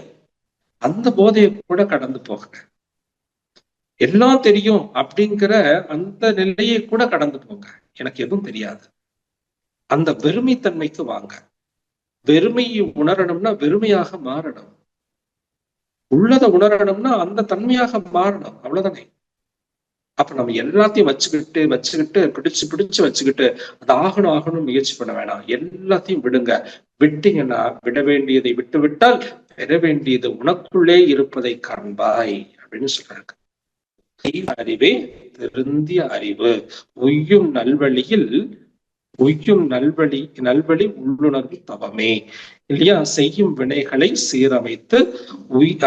சீரமைத்திடலாம், ஐயமில்லை அரும் பிறவி தொடரே அப்படின்னு சொன்னாங்க. எந்த சிரமமும் இல்லாம பிறவி தொடர் அறுப்பதற்கான ஒரு வழியாக இந்த பயிற்சி நமக்கு மகரிஷி வடிவமைச்சு கொடுத்திருக்கிறாங்க. இத்தகைய முறை நாம் அத்தனை பேரும் பயின்று இத்தனையும் கடந்து நம்ம வாழ்க்கையில இருக்கக்கூடிய அத்தனை சிக்கல்களையும் கடந்து விடுவதற்கான எளிய முறை வழிதான் இந்த ஆசான் காட்டிய மனவளக்கலை என்ற ஒரு பொக்கிஷம். அத்தகைய பொக்கிஷத்தை நம் கையில கொடுத்திருக்கிறார்கள். அதை முறையாக வாழ்க்கையில் பயன்படுத்துவோம். நாம் அத்தனை விஷயத்தையும் கடந்து இறைநிலையை அடைவோம் என்று சொல்லி இந்த வாய்ப்புக்கு நன்றி கூறி நிறைவு செய்கிறேன். வாழ்க வளமுடன். வாழ்க வளமுடன். வாழ்க. தற்பொழுது ஐயா அவர்கள் நம்முடைய கேள்விகளுக்கு சிறப்பாக பதிலளிக்க இருக்கின்றார்கள். கேள்வி கேட்க விரும்பும் அன்பர்கள் தங்களுடைய கைபேசியை தாங்களே அன்மியூட் செய்து கொண்டு கேள்விகளை மட்டும் சுருக்கமாக கேட்கும் பொழுது அனைவருக்கும் அது பயனுள்ளதாக அமையும் என்பதை அன்போடு தெரிவித்துக் கொண்டு முதலாவது அன்பராக சுபாஷ் அவர்களை அன்போடு அழைக்கின்றோம். வாழ்க வளமுடன். ஐயா வாழ்க வளமுடன். அம்மா வாழ்க வளமுடன். அம்மா ஐயா உங்களோட ஸ்பீச் ரொம்ப அப்படியே கேட்டுட்டே இருக்கணும் போல இருந்தது. ரொம்ப அப்படியே தவம் பண்ண மாதிரிதான் இருந்தது. ஐயா எனக்கு ஒரே ஒரு கேள்வி. இப்போ தவம் பண்ணும்போது எண்ணமற்ற நிலைக்கு போறதுதான் அந்த சுத்த வெளியை நினைக்கிறதும் ஒரு வித எண்ணம் தானங்க ஐயா? எப்படி அது அப்படியே நினைக்கிறதும் ஒரு வகையான எண்ணம் தான். அந்த எண்ணமும் கூட இருக்கக்கூடாது. அதுதான் தன்னையும் மறவாது வேறொன்றையும் நினையாத இருக்கக்கூடிய நிலை அப்படின்னு சொல்லுவாங்கல்ல. தன்னையும் மறக்கக்கூடாது, வேற எதையும் நினைக்க கூடாது. அப்படிப்பட்ட நிலையதான் சுத்த வெளித்தவம். அப்போ நம்ம சுத்த வெளிய கூட நம்ம அந்த மூச்சை மட்டுமே கவனிச்சுட்டே இருந்தோம்னா அந்த சுத்த வெளியை தாண்டின நிலைக்கு போகும்போது நமக்கு எண்ணங்கள் எதுவுமே இல்லாத நிலைக்கு போயிடுவோம். அப்படிதானங்க?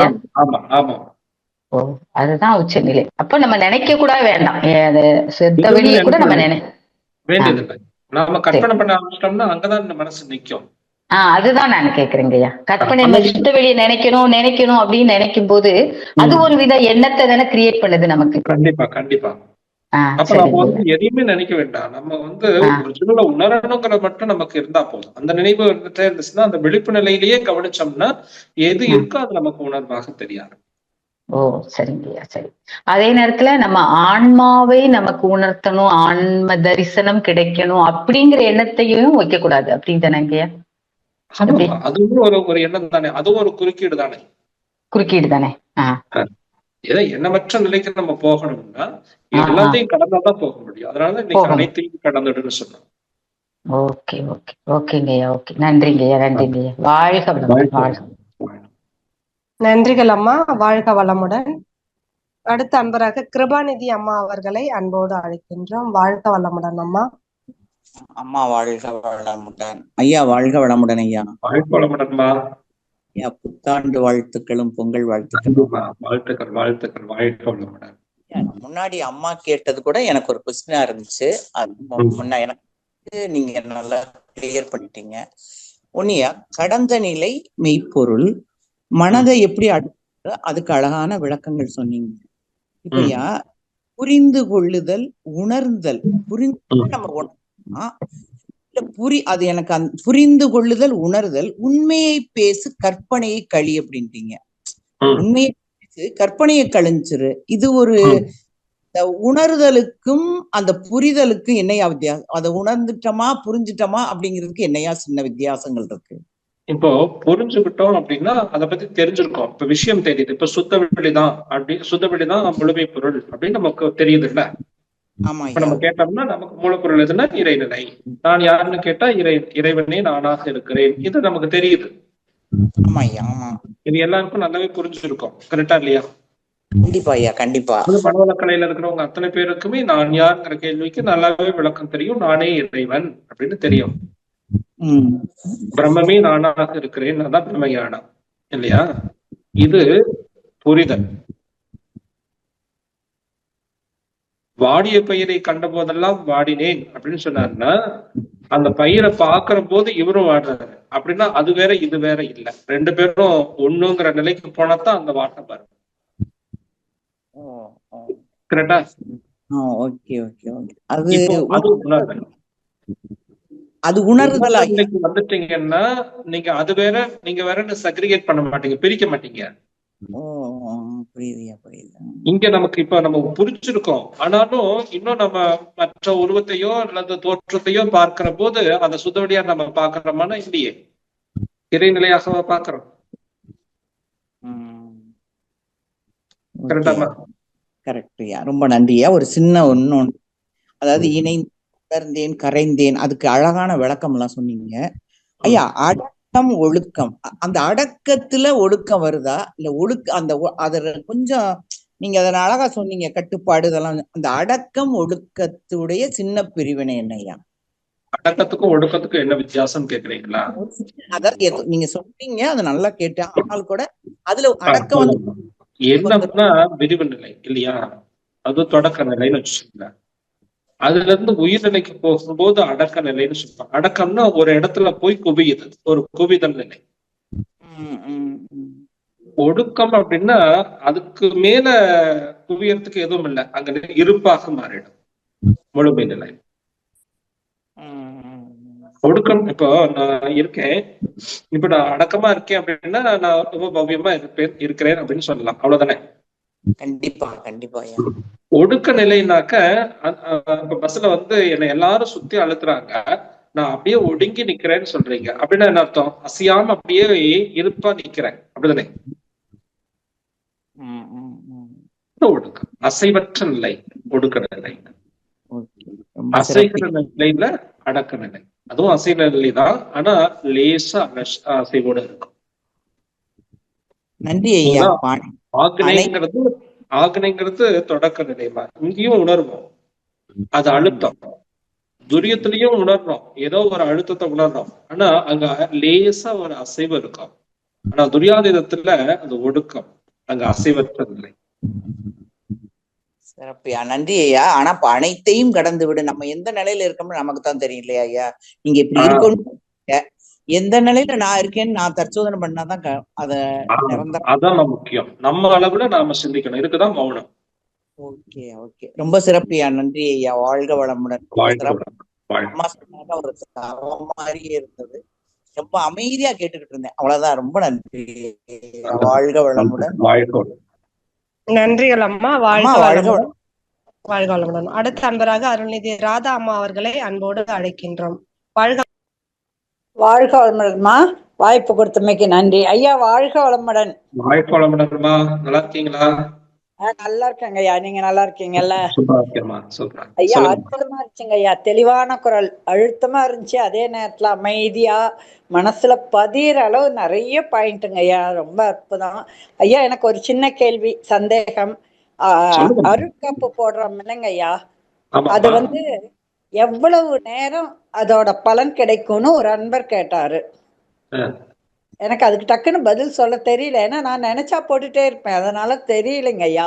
அதனால உங்ககிட்ட கேட்கலான்னு இன்னைக்கு ஹேண்ட் ரைஸ் பண்ணேன். சாமி ஒரு முறை நாங்க போன போது அருட்காப்பு சொல்லிட்டு ஒரு வார்த்தையை சொன்னார். நீங்க எவ்வளவு காலத்துக்கு ஒழுக்கமா இருக்கிறீங்களோ அந்த காலம் வரைக்கும் இந்த காப்பு உங்களுக்கு உறுதுணையாக இருக்கும்னாரு. அப்புறம் நமக்கு காப்பு எவ்வளவு காலத்துக்கு இருக்கும்? நாம எப்போ ஒழுக்கம் தவறாமல் இருக்கிறோமோ அது வரைக்கும் ஒழுக்கம் நம்ம கூட காப்பு இருக்கும். ஒழுக்கம் நெறி எப்ப மாறுகிறோமோ அப்ப மாறி போயிடும். இதான் நான் உங்களுக்கு அந்த முதல் பாயிண்ட்லயே சொன்னேன், நோகடிக்காமை அப்படின்னு ஒரு வார்த்தை சொன்னேன்ல. எப்போ மற்ற ஜீவராசிகளையோ அல்லது மற்ற உயிர்களையோ நோகடிக்கிறோமோ அப்ப நம்ம மற்றவங்களுக்கு துன்பத்தை கொடுத்துட்டோம்னு அர்த்தம். ஒழுக்கம் மீறிட்டோம்னு அர்த்தம். ஒழுக்கம் மீறிட்டாலே நமக்கு காப்புகள் இருக்காது. ஓகேங்க ஐயா. அப்போ நம்ம ஒரு தடவை போட்டாலே பல தடவை அந்த நம்ம வேதாத்திரியத்துல இருந்துட்டு ஒழுக்கத்தோட இருந்துட்டு இருந்தோம்னா அந்த அருட்காப்பு பலன் அளிக்கும். ஓகேங்க ஐயா. ஏன்னா தெரியல, எனக்கு டக்குன்னு பதில் சொல்ல தெரியல. எவ்வளவு நேரம் அது இது பண்ணோம்னு புதிய நண்பர் கேட்டாங்க, எனக்கு பதில் சொல்ல தெரியல. அதனாலதான் சரி. இருக்குமா இப்ப நம்ம கொடுக்குற காப்பு அவங்க சுத்திலும் ப்ரொடெக்டாவே தான் இருக்கும். இப்போ எப்போ அவங்க ஒழுக்க நெறி தாண்டுறாங்களோ அப்போ என்ன ஆகும்னா அந்த ப்ரொடெக்ஷன்ஸ் போயிடும், அவ்வளவுதான். ஓகேங்க. ஏன்னா தவத்தை சுத்தி போடுறோம் அப்ப இருக்கு, நம்ம அப்ப வீட்டை விட்டு வெளியில போகும்போது போயிடுமா அப்படிங்கிற அர்த்தத்துல அவங்க கேட்டாங்க. இல்ல இல்ல, அப்படி எல்லாம் ஒண்ணும் போகாது. அது அவங்களுடைய காந்த களத்துல இருந்து கொண்டுதான் இருக்கும். அந்த காந்த களத்துல அந்த அந்த அதிர்வலைகள் இருக்கதான் செய்யும். சரிங்க ஐயா, சரிங்க ஐயா. நன்றிங்க ஐயா, நன்றிங்க ஐயா. தெளிவான பதிலுங்க ஐயா. வாழ்க வளமுடன். நன்றி வணக்கம்மா. நன்றி. நன்றி அம்மா, வாழ்க வளமுடன். சிறப்புங்க ஐயா, நன்றிங்க ஐயா, வாழ்க வளமுடன் ஐயா. அடுத்த அன்பராக மோகனா அவர்களை அன்போடு அழைக்கின்றோம். ஹலோ, வாழ்க வளமுடன் ஐயா. வாழ்க வளமுடன்மா. நீங்கள் சொன்ன ஒவ்வொரு வார்த்தையும் அவ்வளவு நல்லா இருந்ததுங்க ஐயா, ரொம்ப அருமையா இருந்தது. நாங்க இப்பதான் இந்த மனவளக்கலையில சேர்ந்திருக்கிறோம். அது நீங்க சொன்ன அர்த்தம் எல்லாம் எங்களுக்கு புரிய ஆரம்பிச்சிருக்குது. தியானத்துக்கு எவ்வளவு முக்கியத்துவம், மனசுக்கு எப்படி ஒரு திருப்தி, அந்த கோபம் தாபம் எல்லாம் நீங்க சொன்னது ரொம்ப அருமை ஐயா. நாங்க இதெல்லாம் புத்தகம் எடுத்து நாங்க படிச்சா கூட இந்த அளவுக்கு எங்களுக்கு விவரம் தெரியுமான்றது ஒரு சந்தேகம்தான். நீங்க சொன்ன ஒவ்வொரு வார்த்தையும் மனசுல பதிகிற மாதிரி இருந்ததுங்க ஐயா. சந்தோஷமா. ரொம்ப நன்றிங்க ஐயா. எங்களுக்கு ரொம்ப நல்லா இருந்தது. நீங்க ஒவ்வொரு அந்த குப்பை அல்றவருக்கும் அந்த தேருக்கும் நீங்க சொன்ன அர்த்தம் எங்களுக்கு ரொம்ப பிடிச்சிருந்தது ஐயா. அதுல எவ்வளவு ஒரு அர்த்தம் இருக்குதுன்னு நீங்க சொன்னது எங்களுக்கு புரிஞ்சுது ஐயா. ரொம்ப நன்றிங்க ஐயா. நாங்க இனிமே நீங்க சொல்ற ஒவ்வொரு இதுவும் நாங்க ஒவ்வொரு ஸ்பீச்சும் விடாத கேட்டுட்டு இருக்கிறோம் ஐயா. இப்பதான் நாங்க அதோட தவத்தோட இதுவே நாங்க இப்பதான் புரிஞ்சிட்டு இருக்கிறோம், தியானத்தோட இதுவே. ஆமாங்க ஐயா, ரொம்ப நல்லா இருந்ததுங்க ஐயா. நன்றிங்க ஐயா. பயிற்சி எல்லாம் நல்லா ஃபுல்லா கத்துக்கிட்டு செய்யுங்க. சரிங்க. வாழ்க வளமுடன் ஐயா. வாழ்க வளம். நன்றிகள் அம்மா, வாழ்க வளமுடன். அடுத்த நன்றிங்கம்மா, வாழ்க வளமுடன் அம்மா. நன்றிங்கம்மா. அடுத்த அன்பராக கவிதா கோவிந்தராஜன் அம்மா அவர்களை அன்போடு அழைக்கின்றோம். கவிதாமா, மைக்க ஒரு முறை மட்டும் டச் பண்ணுங்கம்மா, அன்மியூட் கொடுத்துருக்கோம். என்னங்க? வாழ்க வளமுடன் ஐயா. பேசினே இருக்காங்க பாருங்க ஐயா. நீங்க சொன்னது ஒவ்வொன்றும் அருமையான அருமை. ஆனால் தேவையில்லாத குப்பைகள் தான் உள்ள போகுது. நல்லது யார் சொன்னாலும் உள்ள போக மாட்டேங்குது. ஆமாம்மா, இப்ப நல்லது உள்ள போகாததுக்கு யாரு காரணம்? வாழ்க வளமுடன் ஐயா, மியூட் ஆயிட்டாங்க. ஆமா, இல்ல நாம எவ்வளவு நல்ல விஷயம் சொன்னாலும் கூட உள்ள போகாததுக்கு எது காரணம் அப்படின்னா அவங்களுடைய மனசுதான், அவங்களுடைய ஏற்றுக்கக்கூடிய பக்குவம் தான். அந்த மனசை பக்குவப்படுத்துறதுக்கு தான் நமக்கு இங்க பயிற்சிகளாக கொடுக்கணும். மனம் பக்குவப்படாம நீங்க எதை விதைச்சாலும், இப்போ மண்ணு பக்குவப்படுத்தி விதைச்சாதான் நல்ல பலனை கொடுக்கும். மண்ணை பக்குவப்படுத்தாம விதைச்சா என்ன பிரயோஜனம் ஆகும்? அதனால அந்த பக்குவப்படுத்துவதற்கான பயிற்சி தான் மன்றங்கள்ல உங்களுக்கு பயிற்சி கொடுக்குறாங்க. இது மாதிரி விளக்கங்களை நீங்க கேட்கறதுனால மனம் பக்குவம் அடையாது. பயிற்சிகள் செய்யணும். நீங்க மன்றங்கள்ல போய் உங்க ஊர்ல பக்கத்துல இருக்கக்கூடிய மன்றங்கள்ல போய் நீங்க தினந்தோறும் இந்த பயிற்சிகளை எல்லாம் செஞ்சாதான் இந்த மனசு பக்குவமாகும். மனசு பக்குவமானாதான் நல்ல விஷயங்கள் உள்ள போகும், இந்த மாதிரி சொல்ற விஷயங்கள் உள்ள போகும். மனம் பக்குவப்படாத வரையிலும் உங்களுக்குள்ள எந்த சிந்தனையும் உள்ள போகாது. நல்ல பயிற்சிகளுக்கு நீங்க போங்க, தொடர்ந்து பயிற்சி செய்யுங்க, அது உங்க வாழ்க்கையை மேன்மைப்படுது. போறோம், பயிற்சிக்கும் போறோம், தியானமும் பண்றோம், தவம் பண்றோம், எல்லாம் பண்றோம்.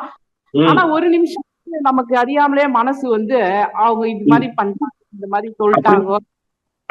அதுதான் சொல்ல வரேன். அந்த பண்றோம்னு நினைச்சுக்கிட்டு நாம பண்ணாம உட்கார்ந்து இருக்கிறது தான் தப்பா போச்சு. இப்ப நான் பண்றேன் அப்படின்னு சொல்லி எனக்கு நானே ஒரு திருப்தி சமாதானப்படுத்திக்கிட்டு இருக்கிறேன். நாம எந்த அளவுக்கு தவம் செய்கிறோம், எவ்வளவு அரை மணி நேரம் தவம் செய்யறோம்னா அரை மணி நேரத்துல எத்தனை நிமிஷம் நாம ஒருநிலைப்படுத்தி நம்ம மனசை உயிரின் மேல் கொண்டு போய் செலுத்தி இருக்கிறோம் அப்படின்னு பாக்குறேன். இப்ப நான் அரை மணி நேரம் தவம் பண்ணி கண்ண மூடி உட்கார்ந்துட்டு இருந்து வர்றது தவம் இல்லைல்ல. ஆமா, எண்ணங்கள் அடக்கணும்ல. அந்த எண்ணங்கள் எப்ப நின்னு போச்சு, எத்தனை எண்ணங்கள் குறைஞ்சிருக்குது, எவ்வளவுக்கு எவ்வளவு நான் உள்ள ஆழ்ந்து போயிருக்கிறேன், எண்ணங்கள் அடக்க பெற்றிருக்கிறதா அப்படின்னு நம்ம பார்க்கணும். இது சிந்தனை செய்யணும். இதுக்குதானே தற்சோதனை பயிற்சி. நம்மள சுத்தி இருக்க சூழ்நிலை நமக்கு சரியா அமைய மாட்டேங்குது. இதுக்கு வரேன். நம்மளை சுத்தில இருக்கிற சூழ்நிலை சரியில்லைன்னு நமக்கு நாமளே இது ஒரு சாக்குதான். அதாவது இப்போ ஒரு டார்ச் லைட் இருக்குன்னு வச்சுக்கோமா, டார்ச் லைட் ஆன் ஆயிடுச்சுன்னா அந்த வெளிச்சம் நீங்க பிடிக்கிற இடத்த சுத்திலுமே அந்த வெளிச்சம் போகுமா போகாதா? போகும்.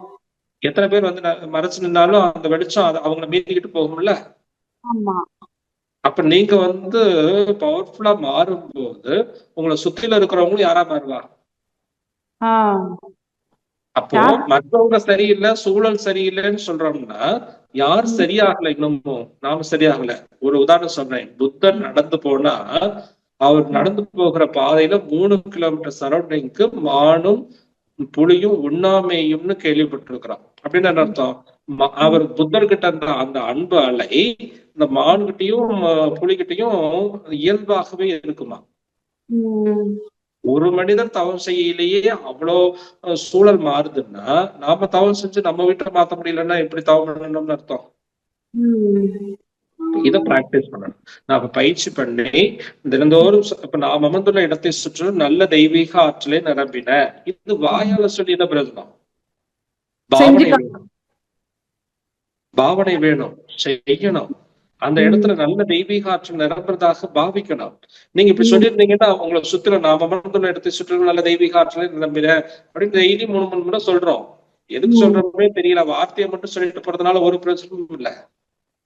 அங்க நீங்க பாவனையோடு சொல்லி உங்களை சுத்திலும் அந்த காந்த களத்தை வலுப்படுத்தி வச்சிருந்தீங்கன்னா நீங்க எந்த இடத்துக்கு போனாலும் சரி, எந்த சூழல்ல இருந்தாலும் சரி, அந்த சூழல் உங்களுக்கு சாதகமானதாக மாற்றி கொடுத்துரும். எது? உங்களுடைய காந்தமே. இதுக்கும் ஒரு உதாரணம் அழகா சொல்லுவாங்கல்ல, இனம் எதோட சேரும்? இனம் இனத்தோடுதான் சேரும். கரெக்டா? அப்ப நாம மோசமானவங்களா இருக்கிற வரைக்கும் நம்ம கிட்ட சூழலும் எப்படிதான் இருக்கும். ஆமா. ஆனா ஐயா, நம்ம இதே பேசுறவங்க கிட்டதான் பேச தோணுது, வெளி ஆட்கள் கிட்ட பேச தோணல. அதுவே தப்பு தானேம்மா. இப்ப நீங்க அப்படி பாத்தீங்கன்னாலே அப்ப நீங்க நம்மள நல்லா உணர்ந்து கொள்ளலாம்னு தானே அர்த்தம். இப்ப நீங்க தெய்வீக தன்மையோட இருந்துட்டீங்கன்னா யார பார்த்தாலும் தெய்வீக தன்மையோட தெரியணும்ல. அப்படிதான். அப்படி. ஆனா அதுதான் நம்மளால உணர முடியல. அதனாலதான் உணர முடியல. அப்ப நமக்குள்ள இந்த இந்த இந்த தடைகள் இருக்கு பாருங்க.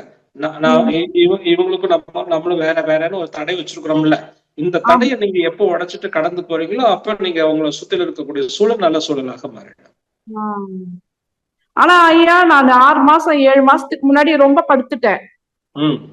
நான் பொழைக்க மாட்டேன்னு எனக்குள்ளே எனக்கு ஒரு எண்ணம். ஆனா இந்த இதுல வந்த பிறகு தவம் பண்ணி எக்ஸசைஸ் பண்ணி இப்ப உடம்பு ஃபுல்லா கியூர் ஆயிடுச்சு. டாக்டருங்களே ஆச்சரியப்படுற மாதிரி ஆயிட்டேன். Super super. இப்ப நம்ம பயிற்சி பண்ணோன்னு இவ்வளவு நன்மை. இப்ப டெய்லியும் ஏதோ பயிற்சி பண்ணும் போது இவ்வளவு நன்மை வருது இல்ல. இத கொஞ்சம் உணர்வோடு சேர்ந்து செஞ்சீங்கன்னு வச்சுங்க, இன்னும் இவ்வளவு மாற்றம் வரும். மாற்றம். ஆனா எனக்குள்ளே நிறைய மாற்றம் தெரியுது. இருந்தாலும் இன்னும் கொஞ்சம் மாறணும். நம்ம எண்ணத்தால, புத்தியால, செயலால எல்லாம் மாறணும். கண்டிப்பா கண்டிப்பா. அந்த மாதிரி மாறிட்டோம்னா நல்லா இருக்கும். கண்டிப்பா. அதெல்லாம் நீங்க பயிற்சி செய்ய நீங்க மாறணும்னு நீங்க நினைக்க வேண்டியது இல்ல. நீங்க பயிற்சியை ஒழுங்கா செஞ்சீங்கனாலே பயிற்சி உங்களை மாத்திடும். அதான் மாத்திடுது. இப்ப சுறுசுறுப்பா 4 மணிக்கு எழுந்துக்க தோணுது, தியானம் பண்ண தோணுது, எக்ஸசைஸ் பண்ண தோணுது. நாள் ஃபுல்லா இதே சரியா இருக்கு கேக்குறதுக்கே. டைம் சரியா. சூப்பர்மா. வாழ்க வளமுடன். வளமுடன் ஐயா. இவ்வளவு நேரம் எனக்கு பதில் சொன்னதுக்கு ரொம்ப ரொம்ப கோடி நன்றிகள். நல்லதுமா. வாழ்த்துக்கள். வாழ்க வளமுடன். ரொம்ப நன்றிமா. நன்றிகள் அம்மா. வாழ்க வளமுடன். அடுத்த அன்பராக லக்ஷ்மி குமார் அவர்களை அன்போடு அழைக்கின்றோம். வாழ்க வளமுடன். வாழ்க வளமுடன் ஐயா. வாழ்க்கை வளமுடன்மா. நான் சிங்கப்பூர்ல இருந்து பேசுறேங்க. சுப்புத்தாய் சொல்லுங்க. லட்சுமி குமார்னு லட்சுமின்னு கூடுவாங்க, சுப்புத்தாயின்னு சொல்லுவாங்க. நான் நீங்க பேசின இந்த உரை ரொம்ப மிகவும் பயனுள்ளதாகவும் நல்லா எங்களுக்கு புரிஞ்சதுங்க. நிறைய கேள்விக்கு பதில் கிடைச்சது. நான் இந்த ஒரு பாடல்ல வரும்லைங்க, இறைநிலையோடு எண்ணத்தை கலக்க விட்டு ஏற்படும் ஓர் அமைதியிலே நிலைப்பாய் நிற்க நிறைநிலையே தானாக உணர்வதாக நித்தம் நித்த. அந்த பாடல்ல அந்த நிறைநிலையே அப்படின்றதுக்கு என்ன அர்த்தம்னு நான் நினைச்சுக்கிட்டே இருக்கீங்க. நீங்க அந்த பாடல் இன்னைக்கு சொன்னீங்க அந்த வரிய. அது நிறைநிலையேனா அது நம்ம இறைநிலை தவம் செய்யும் போது கூட அந்த பாடல் வரும். சுத்த வெளி, இந்த இறைநிலைக்கு நிறைய பேர் இருக்கு பாருங்க, சுத்த வெளி, வெட்ட வெளி, ஆதி அந்தம், இயற்கைன்னு. ஆனா இந்த நிறைநிலையும் அந்த இறைநிலையோட சேர்ந்ததா இல்ல நிறைநிலையை தானாக உணர்வதாகும்? அதுக்கு அர்த்தம் சொல்லுங்க. ரெண்டும் ஒண்ணுதாம்மா. நிறைநிலைனாலும் இறைநிலைனாலும் ஒண்ணுதான். ரொம்ப நிறைவாக இருக்கக்கூடியது இல்லையா? அதான் சாமி நிறை வளம்னு கூட ஒரு இடத்துல சொல்றாரு. நிறைநிலையே தானாக உணர்வதாகும். நம்ம அதை உணர்ந்துருவோம் நித்தம் நித்தம். இப்ப இந்த கேள்விக்கு நீங்களே சொல்றீங்க, நிறைநிலையே தானாக உணர்வதாகும். நீங்க போய் கஷ்டப்பட்டெல்லாம் உணர்றது இல்ல, தானா உணர வேண்டியது. ஓ சரிங்க. அந்த நிறைநிலையில சுத்த வெளியே நம்ம உணர்றோம். கண்டிப்பா. ரொம்ப நன்றிங்க. வாழ்க வளமுடன் ஐயா. வாழ்க வளமுடன். நன்றிகள் அம்மா. வாழ்க வளமுடன். அடுத்த அன்பராக சாந்தி சுந்தரம் அம்மா அவர்களை அன்போடு அழைக்கின்றோம். வாழ்க வளமுடன் அம்மா. வாழ்க வளமுடன் நாகராணி அம்மா, வாய்ப்புக்கு நன்றி. ஐயா பாஸ்கரன் ஐயா, வாழ்க வளமுடன். ரொம்ப வாழ்த்துக்கள்ங்க ஐயா, என்னுடைய வாழ்த்துக்கள் ஐயா. ரொம்ப அற்புதமான ஒரு தெளிவான விளக்கங்களை நிதானமாகவும் ஆணித்தரமாக ஆழமாக எங்களுக்கு கொண்டு போயிட்டீங்கயா. ரொம்ப அற்புதம் ஐயா. எனக்கு 2 கேள்விகள் இருக்குது. அதாவது நீங்க சொன்னீங்க ஒவ்வொரு மையங்களையும் நம்ம கடக்க வேண்டும் அப்படின்னு சொன்னீங்க. இப்ப என்னையவே நான் உதாரணத்துக்கு எடுத்துக்கிட்டா, லாஸ்ட் வந்த கொரோனால என்னுடைய பையன் தவறிட்டாங்க. சோ நான் 3 மாதங்களாச்சு நான் அதுல இருந்து ஓவர் கம் ஆகி வர்றதுக்கு. ஆனா இப்பொழுது கூட சமயத்தில் எப்போதாவது ஒரு எண்ணம் வரும் பொழுது, அந்த நீங்க சொல்றீங்க இல்லையா, அந்த அநாகதம் அல்லது அந்த வயிறு எரிச்சல் அப்படின்லாம் சொல்றீங்க இல்லையா, அந்த மாதிரி ஏதோ ஒரு மையத்துல எனக்கு ஒரு சின்ன ஒரு ஸ்பார்க் வருது. ஒரு செகண்ட் எனக்கு வருத்தம் வருது, ஆனா அது பிறகு போயிருது. இத மாதிரி நம்ம எல்லாருக்குமே சில விஷயங்கள் இருக்கும். அப்ப அந்த மையத்துல இருக்கிறது நம்ம எப்படிங்க கடந்து வர முடியும்? ஒண்ணும் இல்ல, அதுக்காக தான் நீங்க டெய்லி தண்டுவிட சுத்தி செய்ய சொல்றோம். மேல்நிலை தவங்கள் அதிகமா செய்ய சொல்றோம். சரிங்க சரிங்க. ஆகினை துரியம் அதிகமா செய்யறது, தண்டோட சுத்தி செய்து செய்து அதை பழக்கப்படுத்துற போது என்ன ஆகும்னா, இந்த உணர்ச்சி நிலை சக்கராஸ் எல்லாம் சீக்கிரமா கடந்து போயிடலாம். கண்டிப்பாங்க. ஓவர் கம் ஆகி வந்துட்டீங்க.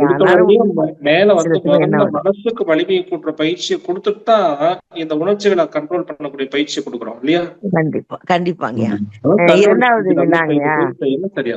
சரிங்க. 2வது வினா, நீங்க சொன்னீங்க இந்த மாதிரி அருள் காப்பு நம்ம போட்டுக்கலாம் அப்படின்லாம் சொன்னீங்க. நம்ம ஒருத்தவங்களுக்காக நம்ம ஒரு வாழ்த்து சொல்லிக்கிட்டே இருக்கிறோம். ஆனா சில சமயம் நம்ம எவ்வளவோ வாழ்த்து சொல்லிக்கிட்டு இருந்தாலும் ஆழ்நிலையில, அவங்க கருமையத்துல, ஆழ்ந்த மனநிலையில நம்ம சப்கான்சியஸ்ல இருந்து வாழ்த்திட்டு இருந்தா கூட சில சமயம் ஒரு தவறு நடந்துருச்சுன்னா, பெரியவங்க முன்காலத்துல சொல்லுவாங்க, நமக்கு ஒரு கெட்டது நடக்கணும்னா ஆண்டவன் கண்ணை மூடிடுவான்பா அப்படின்னு சொல்லுவாங்க எங்க பாட்டிலாம். அப்படின்னா அதுக்கு அர்த்தம் என்னங்கய்யா? ஏன் அந்த மாதிரி நடந்துருது? அப்ப விதி வலியதா? அது என்ன, எதனால அப்படி அப்படிங்கிறது எனக்கு ஒரு சின்ன விஷயம் வருது மனசுக்குள்ள. உங்களுடைய ஸ்பீச் கேட்ட பிறகு சொல்றேன். அது என்னன்னா, இப்போ நாம அருட்காப்பு சொல்றதோ இல்ல வாழ்த்து சொல்லும் போதோ சொல்லிட்டே இருப்போம் இல்லையா? சொல்லிட்டே இருக்கும்போது அவங்கள சுத்திலும் இருக்கக்கூடிய காந்த களத்துல போய் அது ஒரு பதிவை ஏற்படுத்தி கொண்டே இருக்கும். அது ஒரு ப்ரொடெக்ஷன்ஸ் கொடுக்கும். அவங்களுக்கு என்ன வழிகளை கொடுக்கணுமோ அந்த வழிமுறைகளை கொடுத்துட்டே இருக்கும். இப்போ ஒருத்தருக்கு மாலை போட்டதுக்கு நம்ம தயாரா இருக்கிறோம், அவங்க கொஞ்சமாவது தலையை சாச்சு வாங்கிட்டா தானே பிரயோஜனம் இல்லையா? அதனால அவங்க எப்ப அந்த ஒத்த அலைவேகத்துக்கு வர்றாங்களோ அப்பதான் அவங்களுக்குள்ள போய் அது ரிசீவ் ஆகும். அப்படி ரிசீவ் ஆகாத வரைக்கும் அது அவங்க சுத்திலும் இருக்குமே ஒழிய அவங்களுக்குள்ள போய் சேர்ந்திருக்காது. ரிசீவ் பண்ண முடியாது, அவங்களால ரிசீவ் பண்ணக்கூடிய தன்மைக்கு அவங்க இல்ல. அந்த ரிசீவ் பண்றதுக்கான கெப்பாசிட்டி அவங்க கிட்ட வளர்த்துக்கிறதுக்காக தான் நம்ம என்ன பண்ணணும்னா, நம்ம எப்ப தவம் செஞ்சு வாழ்த்துறோம் பாருங்க, அவங்க தூங்குற சமயத்துல நாம தூங்காம இருந்துச்சு உட்கார்ந்து தவம் பண்ணி வாழ்த்துவோம். கரெக்டா? அப்ப அப்ப அவங்க ஓரளவுக்கு ஒர்க் போகும்போது அவுட் ஆல்பா ஆகுமாங்க? அலைவேகம், அப்ப ஒர்க் அவுட் ஆகுமா? நாமளும் ஆல்பா அலைவேகத்துக்கு வந்து இப்போ ஒத்த அலைவேகத்துல இருந்து அலைகளை கொடுக்கும் போது அவங்களுக்கு ஈஸியா போய் ரிசீவ் ஆகும் அப்படிங்கிறதுக்காக தான் அந்த நேரத்துல அதிகமா வாழ்த்து சொல்றோம். காலை நேரங்களில் நீங்க நல்லா தவம் பண்ணி வாழ்த்துனா ரொம்ப சீக்கிரமா அவங்களுக்கு போய் பலனை கொடுக்கும். கண்டிப்பாங்கய்யா, அற்புதமா இருந்ததுங்கய்யா. என்னுடைய வினாக்களுக்கும் நீங்க தெளிவுபடுத்திட்டீங்க. மகிழ்ச்சியோட பூரணமான ஆற்றல் தங்களுக்கு கிடைக்க இந்த சகோதரியின் அன்பு வணக்கங்களும் வாழ்த்துக்களும் ஐயா. நன்றிங்கய்யா, நன்றி அம்மா. நன்றிங்கம்மா. நன்றிங்க அம்மா. வாழ்க வளமுடன் அம்மா. அடுத்த அன்பராக புவனேஸ்வரி அம்மா அவர்களை அன்போடு அழைக்கின்றோம். வாழ்க வளமுடன். ஐயா வாழ்க வளமுடன். வாழ்க வளமுடன். ஐயா மன்னிச்சுக்கோங்க, எப்பவுமே ஒயிட் அண்ட் ஒயிட்ல உங்களை பார்த்து பார்த்து நல்லா பழக்கமாயிடுச்சு. இனி ஜஸ்ட் ஆன் பண்ண உடனே வேற மாதிரி இருந்தது. அது பிகினர்ஸ்க்கு கொஞ்சம் இதாகும், நல்லா கான்சென்ட்ரேட் பண்ண முடியாது. நீங்க சொல்ற பாயிண்ட்ஸ் மேல எங்களுக்கெல்லாம் பரவாயில்ல. அதனால என்ன மன்னிச்சுக்கோங்க, இது ஒரு தப்பா எடுத்துக்காதீங்க. நான் சொன்னேன் அவ்வளவுதான். ஏன்னா சில பேரெல்லாம் அந்த ஒயிட் அண்ட் ஒயிட் ட்ரெஸ்ல பார்த்தாதான் அப்படியே ஒரு தெய்வீகம் பார்த்த மாதிரிதான் இருக்கும். இந்த பிகினர்ஸ் டிஸ்டர்ப் ஆகாம இருக்கிறதுக்காக தான் நான் இந்த இது சொன்னேன். மன்னிச்சுக்கோங்க ஐயா. நல்லதுமா, நல்லதுமா, சந்தோஷமா. எனக்கு இன்னைக்கு ஆபீஸ் டைம், அதனால ஆபீஸ்ல உட்கார்ந்து இருக்கிறதுனால என்னால இது பண்ண முடியல. சரி, அதனால யூனிஃபார்ம் போட முடியல.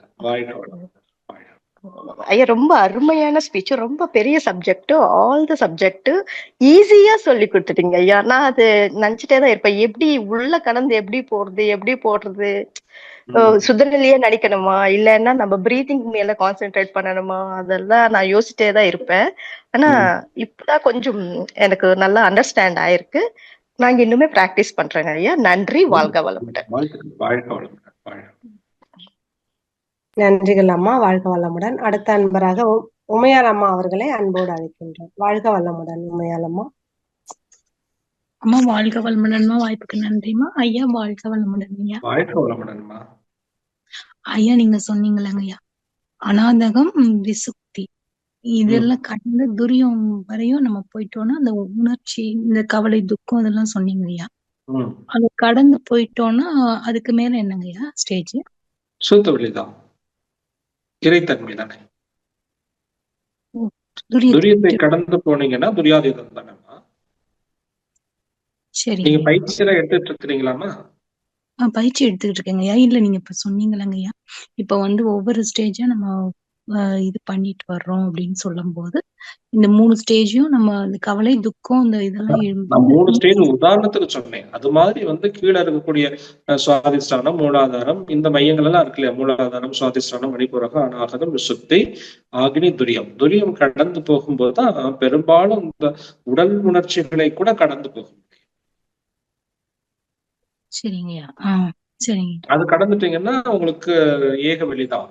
மேல போயிட்டீங்கன்னா, உடலை தாண்டி போயிட்டீங்கன்னா அது வந்து பிரபேரியக்க மண்டலம் தான், வான்காந்த களத்துக்குள்ள போயிடும். அந்த வான்காந்த களத்துக்குள்ளையும் தாண்டி நீங்க போகும்போது அது சுத்த வெளி. அந்த சுத்த வெளி தான். அதுக்கு மேல கடக்கிறதுக்கு ஒண்ணும் இல்லை. அப்ப இந்த சுத்த வெளியை கடக்கணும்னு முயற்சி பண்ணோம்னா அப்ப நாம வந்து 0 ஸ்டேட்டுக்கு போயிடும். அதுதான் முழுமை நிலை அப்படின்னு சொல்லணும். சரிங்க. சரியாம்மா? சரிங்க. வாழ்க வளமுடன் அம்மா. நன்றிங்க அம்மா. வாழ்க வளமுடன். நன்றிகள் அம்மா. வாழ்க வளமுடன். ஜெயக்குமாரி அம்மா அவர்களை அன்போடு அழைக்கின்றோம். வாழ்க வளமுடன் அம்மா.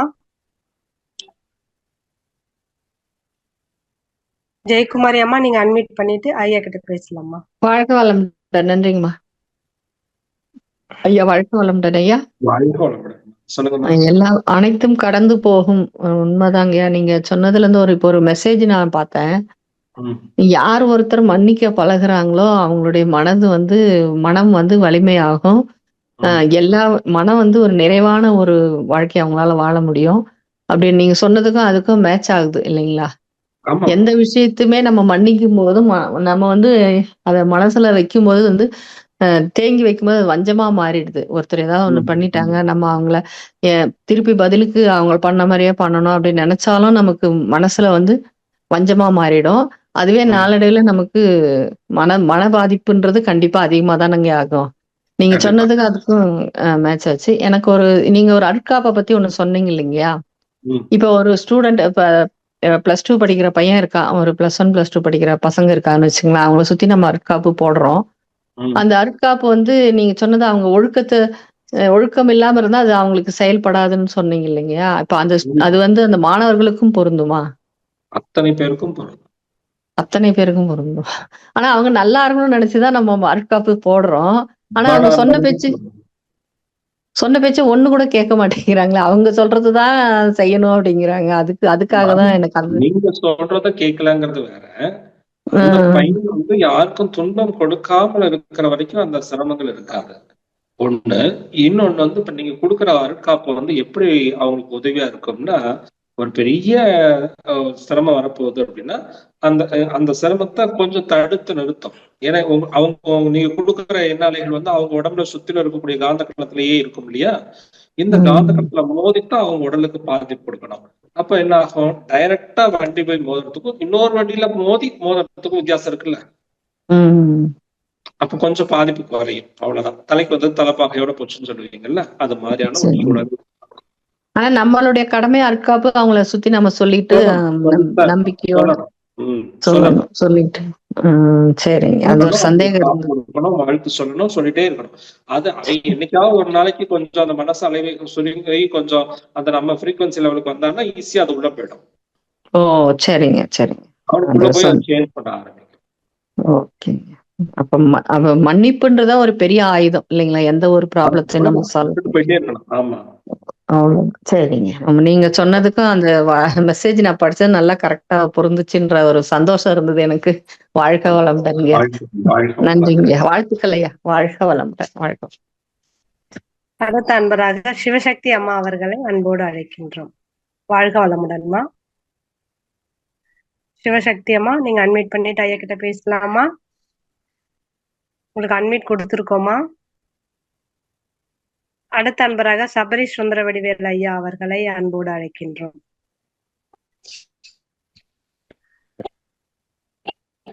ஐயா வாழ்க ஐயா. ஐயா எனக்கு ஒரு கேள்விங்க ஐயா. இப்ப வந்து நம்ம வந்து இப்போ நீங்க உடம்புல இருக்கும்போது சில பேருக்கு நம்ம பெரியவர்கள் அவங்க கூட இருக்கும்போது நீங்க சொல்ற அந்த காந்த களம் புரியுதுங்க ஐயா. அவங்களோட திங்கிங் அதெல்லாம் நமக்கு புரியுது. ஆனா அவங்க இறந்ததுக்கு அப்புறம் நீங்க அந்த அவ்வளவு சீக்கிரம் உணர முடியுமான்னு கேக்குறேங்க ஐயா. நம்ம எவ்வளவு 5 வருஷம் 10 வருஷம் ஆனதுக்கு அப்புறம் கூட அவங்களோட பிரசன்ஸ் அல்லது அவங்க காந்த களத்தை உண்மையாவே உணர முடியுமா? இல்ல அதை பத்தி கொஞ்சம் சொல்லுங்க ஐயா. நன்றி. இல்ல புரியல. நீங்க அருட்காப்புக்கு சொல்றீங்களா இல்ல அவங்களுடைய காந்த களத்தை உணர்றதை பத்தி சொல்றீங்களா? ரெண்டுமே தான். அருட்காப்பும் சொல்ல அவங்களோட காந்த களத்தை உணர்றதை பத்தி கேக்குறாங்க ஐயா. அருட்காப்புங்கிறது அவங்க கொடுத்த எண்ணங்கள் நம்ம சுத்தில இருக்கக்கூடியதை நம்ம வந்து நம்ம எப்போ அவங்க மனசு அவங்க ஃப்ரீக்வன்சிக்கு ஒத்து வரோமோ அப்ப நமக்கு அது செயல்படுறதை நம்ம ஃபீல் பண்ணலாம். இப்போ இறந்து போனவங்களுடைய காந்த அலை கதிர்களும் நம்மளோட சேர்ந்துதான் இயங்குறத நம்ம ஃபீல் பண்ணலாம். இப்போ ஒண்ணும் இல்லை. இப்போ இவ்வளவு நேரம் நீங்க வந்து எல்லாருமே பேசும்போது ஐயா நீங்க நல்லா பேசுனீங்க, ரொம்ப அமைதியா சாஃப்டா இருந்துச்சு அப்படிங்கிறீங்கல்ல, இதெல்லாம் நான் பேசுனேன்னு நினைக்கிறீங்களா? ஒண்ணும் கிடையாது. யார் பேசுறா அப்படின்னா மனதுடைய அலைவேகம் குறையும் போது எத்தனையோ மகான்கள் எவ்வளவோ பேர் சிந்திச்சு வச்சது இன்னைக்கு இந்த உடலை கருவியாக வைத்துக் கொண்டு சொல்லிக் கொண்டே இருக்கிறாங்க இல்லையா? ஆமாங்க ஐயா. அத்தனை பேர் சிந்திச்சு வச்ச விஷயங்கள் இன்னைக்கு இதெல்லாம் என்னோட சொந்த கருத்தா சொல்லிட்டு இருக்கேன்னு நினைக்கிறீங்க? மகிழ்ச்சியுடைய கருத்தை சொல்லிட்டு இருக்கேன். அப்ப மகிழ்ச்சியுடைய காந்தக்களம் என் மூலமாக இங்க வெளிப்படுகிறது. அப்போ இத்தனை செயல்பாடுகளுக்கும் இது வந்து இயற்கைப்பா. நம்ம ஒரு விஷயத்த பேசுறோம்னா ஒரு நல்ல விஷயத்தை சொல்றோம்னா கூட அது பல பேருடைய எண்ணங்கள் சேர்ந்துதான் இன்னைக்கு செயலாக வரும். இதை இன்னும் புரியுற மாதிரி வச்சுக்கோமே. இப்ப நான் படிச்சு வச்சதெல்லாம் எத்தனையோ பேர் சொன்ன விஷயங்கள் படிச்சு வச்சிருக்கேன். அப்ப அத்தனை பேருடைய எண்ணங்களும் இப்ப என் மூலமாக செயலுக்கு வருது. கரெக்டா? கரெக்டுங்க ஐயா. அப்போ இதுதான் உணர்வு நிலை அப்படின்னு சொல்றோம். இதை வந்து நம்ம அனுபவிக்கலாம். இப்ப நான் ஆரம்பிக்கும் போதே அப்படி சொல்றேன், குருவே இன்னைக்கு வந்து சுகமமாக இருந்து இந்த நிகழ்வை நிறைவாக நிகழ்த்தி தாருங்கள் அப்படின்னு சொல்லும் போது அவர் குருவோட இணைஞ்சுக்கிட்டு நாம சொல்றோம். அப்போ இதுல என்னுடைய அனுபவம் கொஞ்சம் சேர்த்திருந்தாலும் கூட இப்ப கருவியா வரும்போது இப்போ மழை பெஞ்சு தண்ணி போகுது, தண்ணி எந்த பாதையில ஓடுதோ அந்த பாதையில இருக்கக்கூடியது சேர்த்து எடுத்துக்கிட்டு ஓடும். அதுதானே இயல்பு. அப்போ இப்போ குருவனுடைய காந்தலை கதிர்கள் என் மூலமாக வந்தாலும் கூட என்னுடைய அனுபவத்தையும் சேர்த்து எடுத்துக்கிட்டு அது வெளிப்படும். அப்ப என்னையும் தூய்மைப்படுத்துது, அந்த எண்ணங்களும் இங்க செயலுக்கு வந்துடும். இதை நம்ம அனுபவிக்கிறோம்ல. ஆமா ஐயா. இததான் நாம குருவினுடைய உயிர்கடப்பு அப்படின்னு சொல்றோம். இல்ல மற்ற மகான்கள் மற்றவர்களுடைய உயிர்கடப்புன்னு சொல்றோம். இப்ப நம்ம ஒண்ணும் இல்ல, இப்ப நான் ஒரு விஷயத்த பழக்கப்படுத்தணும்னு நினைக்கும் போது எங்க அப்பா அதுல எக்ஸ்பர்ட்டா இருக்காருன்னா, இப்போ ஒன்றும் இல்ல, 2 நாளைக்கு முன்னாடி நான் வண்டி ஓட்டிட்டு போகும்போது ஆனா நம்ம கை அடுத்தடுத்த ஸ்டேஜுக்கு போயிட்டே இருக்குது. இது எப்படா நமக்கு இப்படி வருது, நம்ம இப்படி எல்லாம் ஒன்றும் பண்ணலையே, நம்ம கால் தனியா சரியா போகுது, எந்த இடத்துல பிரேக் போடணும், எந்த இடத்துல அது ஸ்லோ பண்ணணும், இதெல்லாம் நம்ம எங்கேயுமே முயற்சியே பண்ணாம தானா இயங்குது எப்படி அப்படின்னு சொல்லும் போது அங்க நம்மளுடைய கருமையத்துல இருந்த அந்த பதிவுகள் இங்க செயலாக வருது. அப்பா டிரைவர், அதனால எனக்கிட்ட அந்த டிரைவிங் வேலைகள் இன்னும் ஈஸியா வருது இல்லையா? அப்போ அந்த நேரத்துல இப்ப நம்ம ஓட்டணும்னு நினைக்கும் போது அப்பாவுடைய கருமையை மட்டும் இங்க செயல்பாட்டுக்கு வரல, இன்னும் எத்தனை பேர் நமக்கு டிரைவிங் சொல்லி கொடுக்கும் போது உதவி பண்ணாங்களோ அத்தனை பேருடைய எண்ணங்களும் சேர்ந்து அங்க செயலுக்கு வரும். இதுதான் அங்க நுட்பம். இது அவ்வளவு சீக்கிரமா உணர்ந்து கொள்ள முடியுங்கிறது கொஞ்சம் சிரமம் தான் உணர்ந்து கொள்ளக்கூடிய விஷயம். புரியுதா? புரியுதுங்க ஐயா, மிக சிறப்பு ஐயா. வாழ்க ரொம்ப நன்றி. நன்றி அம்மா. நன்றிகள் ஐயா. வாழ்க வளமுடன். அடுத்த அன்பராக ஓப்போ அப்படின்னு வந்திருக்கீங்க, உங்க பேரை சொல்லிட்டு ஐயா கிட்ட நீங்க பேசலாம். ஓப்போ A76 ஆலியார், உங்களுக்கு அட்மிட் கொடுத்துருக்கோம், நீங்க அட்மிட் பண்ணிக்கலாம். அடுத்த அன்பராக செவேல் ஐயா அவர்களை அன்போடு அழைக்கின்றோம். செவேல் ஐயா. வாழ்க வளமுடன் அம்மா. வாழ்க வளமுடன் ஐயா. நம்ம அனைத்தையும் கடந்து போன்னு சொன்னீங்க ஐயா. நம்ம அந்த கடைசி சொன்ன அந்த இது எல்லாமே செய்யறோம். அந்த கடையை கடந்து போறதுக்குள்ள நிறைய தடைகள் வருது ஐயா. அந்த தடை இன்னும் எந்த வழியில நுணுகி ஆராய்ந்தா இன்னும் அந்த அந்த சுத்தவெளி தன்மையே நல்லா நீடித்து நிக்க முடியும் ஐயா. எவ்வளவு நுணுகி ஆராயணும்னு கேக்குறீங்களா? அத கூட விட்டுடுங்க, அந்த எண்ணத்தையும் கடந்துடுங்க. இப்போ எனக்கு இது தெரியணும் அப்படின்னு நினைச்சிட்டு உட்கார்ந்து இருக்கிறதே ஒரு தடை. அந்த உணர்வு கூட வேண்டாம். என்னுடைய இருப்பு என்னவோ அதை அனுபவிக்கணும்னு நினைச்சு உட்காருங்க. இருப்ப உணர்றதுன்னு ஐயா. அப்போ அத்தனையும் இப்ப நம்ம உடம்ப, மனச, உயிரை இது எல்லாத்தையும் கடந்துட்டோம்னா நம்ம எப்படி இருப்போம்? அவ்வளவுதான். அதுதான் தவநிலை. அதுக்கு நீங்க மௌனத்துல உட்காரணும். அதுதான் 3 வகையான மௌனம் சொல்லுவோம்ல. ஒண்ணு வாக்கு மௌனம், பேசாம உட்கார்ந்து பாருங்க கொஞ்ச நாளைக்கு. அப்புறமா உடல் அசையாம உட்கார்ந்து பாருங்க, கருவி மௌனம். அடுத்து மகா மௌனம், எண்ணமற்ற நிலையில உட்கார்ந்து பாருங்க. அந்த எண்ணமற்ற நிலைக்கு நம்ம இந்த 3 ஸ்டெப் தான் வழி. சரிங்க ஐயா. வாழ்த்துக்கள். வாழ்க வளமுடன். மிக்க மகிழ்ச்சி ஐயா. வாழ்க வளமுடன். நன்றிகள் ஐயா. வாழ்க வளமுடன். அடுத்த அன்பராக வள்ளி நாயகி முத்துக்குமார் அம்மா அவர்களை அன்போடு அழைக்கின்றோம். வாழ்க வளமுடன் அம்மா. வாழ்க வளமுடன் அம்மா. வாய்ப்புக்கு நன்றிம்மா ஐயா. வாழ்க வளமுடன். சொல்லுங்கம்மா ஐயா. புத்தாண்டு வாழ்த்துக்கள். வாழ்த்துக்கள் அம்மா. வாழ்த்துக்கள். சொல்லுங்க. என்னோட டவுட் என்னன்னு சொன்னா, இப்ப நம்ம தொடர்ந்து இந்த எல்லா இறைநிலை கருத்துக்களை கேட்டுக்கிட்டே இருக்கிறோம் இல்லையா? இது வளர்ச்சிக்கு உதவுமா இல்ல இதுதான் தடையா? இது நம்ம பயன்படுத்துறத பொறுத்துதான். இதுவே ஒரு தடை தான். என்ன கேட்டா இதுவும் ஒரு விதமான தடை. அப்படின்னா என்ன பண்ணணும்? அத கூட நம்ம பயிற்சி தான் இங்க முக்கியம். இப்போ இதெல்லாம் உங்களை பயிற்சி பண்றதுக்கு ஒரு உத்வேகத்தை கொடுக்கும், அவ்வளவுதான். ஆமா ஆமா. சரியா? இப்ப நம்ம இந்த மாதிரி இப்போ உங்களுக்கு ஒரு ஆசையை காட்டுற மாதிரி வச்சுங்களேன். குழந்தைக்கு ஒரு சாக்லேட்டை காமிச்சு நம்ம அந்த குழந்தைக்கு தன்னை வசப்படுத்திக்கிறோமோ, அது மாதிரி உங்களுக்கு இந்த விளக்கங்கள் எல்லாம் இப்படி இருக்கும், இதை அனுபவிக்கலாம் அப்படின்னு சொல்றதெல்லாம் ஒரு ஆசையை காட்டுற மாதிரி தான். ஆனா இந்த ஆசையை பிடிச்சிட்டே இருக்க கூடாது. நீங்க இதை அடையறதுக்கு என்ன வழின்னு சொல்லியிருக்கோம்ல, அதை பிடிக்கணும். ஆமா, அந்த பயிற்சியும் பண்றோம். ஆனாலும் இதுல ரொம்ப அதீதமான ஒரு சுவை தெரியுது கேக்குறது. அதுதான் தெரியல புலன்மயம். அதுதான் கேக்குறதுங்கிறது. புலன்மயம். அதுதான் புலன்மயக்கம். அந்த புலன்மயக்கத்துல இருந்து விடுபடணும். இது இயற்கை இயல்பா வந்துடும். ஒண்ணும் இல்ல, நான் நடத்தினோட உடனே இன்னைக்கு எல்லாரும் சும்மா நல்லா சூப்பரா நடத்துறீங்கய்யா அப்படின்னு சொன்னாங்கன்னா, நான் என்ன நான் நல்லா நடத்திட்டேன் அப்படின்னு நான் நினைச்சிட்டு இருக்கிறது நல்லாதான் இருக்கும். எனக்கு அது மகிழ்ச்சியா தான் தெரியும். ஆனா உண்மையில யார் நடத்தினாலும் எல்லாரும் என்னதான் சொல்ல போறோம், நல்லாதான் நடத்துறீங்கன்னு சொல்ல போறோம். கரெக்டா? ஆமா. இப்ப என்ன மட்டும் நீங்க நல்லா நடத்தணும்னு சொல்லல, எல்லாருக்கும் இதுதான் சொல்ல போறோம். அப்போ அவங்களுக்கு என்ன உணர்ந்தாங்களோ அதை சொல்றாங்க அப்படிங்கிற அந்த உணர்வோடு நம்ம கவனிக்கணும் அப்படிங்கறத இங்க நம்ம முக்கியமா கவனிக்கணும்.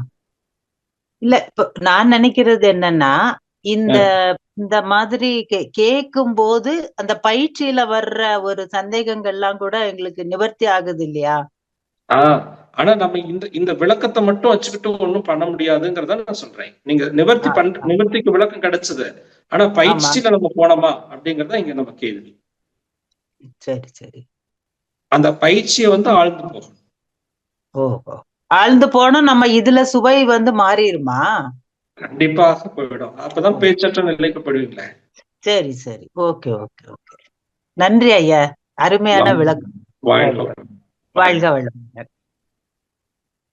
நன்றிகள் அம்மா, வாழ்க வளமுடன். அடுத்த அன்பராக குரு அம்மாள் பாலகிருஷ்ணன் அம்மா அவர்களை அன்போடு அழைக்கின்றோம். வாழ்க வளமுடன் அம்மா. அம்மா, வாய்ப்புக்கு நன்றி ஐயா. வாழ்க வளமுடன் ஐயா.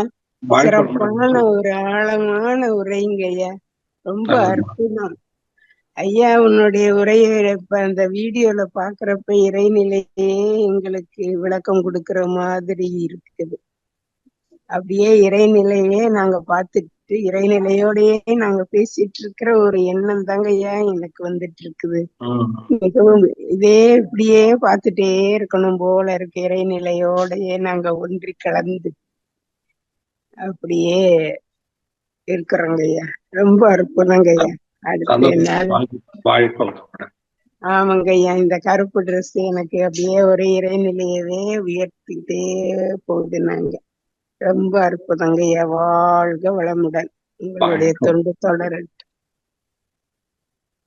அடுத்த அன்பராக சிவசக்தி அம்மா அவர்களை அன்போடு அழைக்கின்றோம். வாழ்க வளமுடன்மா. சிவசக்தி அம்மா, நீங்க அட்மிட் பண்ணிட்டு ஐயா கிட்ட பேசலாமா?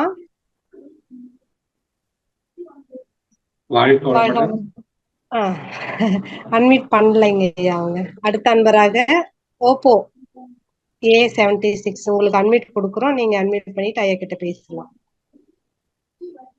ஓப்போ உங்க பேரை சொல்லுங்க. வாழ்க வளமுடன்மா. ஐயா வாழ்க வளமுடன். உங்களுடைய ஸ்பீச் நான் கடைசியில தான் கேட்டீங்க ஐயா, ஜாயின் பண்ணது இப்பதான் இல்லையா. நான் யூடியூப்ல அப்புறம் கேட்டுக்கிறேன். ஒரு 2 கேள்வி இருக்கு. என்னன்னா, நம்ம பயிற்சிகள்லாம் நல்லா பண்ணிட்டு தான் வரோம். தவம் தற்சோதனை எல்லாம் தான் செஞ்சுன்னு வரோம். நம்மள வரைக்கும் என்னை பொறுத்த வரைக்கும் யாருக்கும் துன்பம் தராதான் நடந்துன்னு வரோம். இருந்தாலும் நமக்கு இந்த நோயின்ற ஒரு இது நம்மளை வாட்டி வதைக்குது ஐயா. ஏன் அது?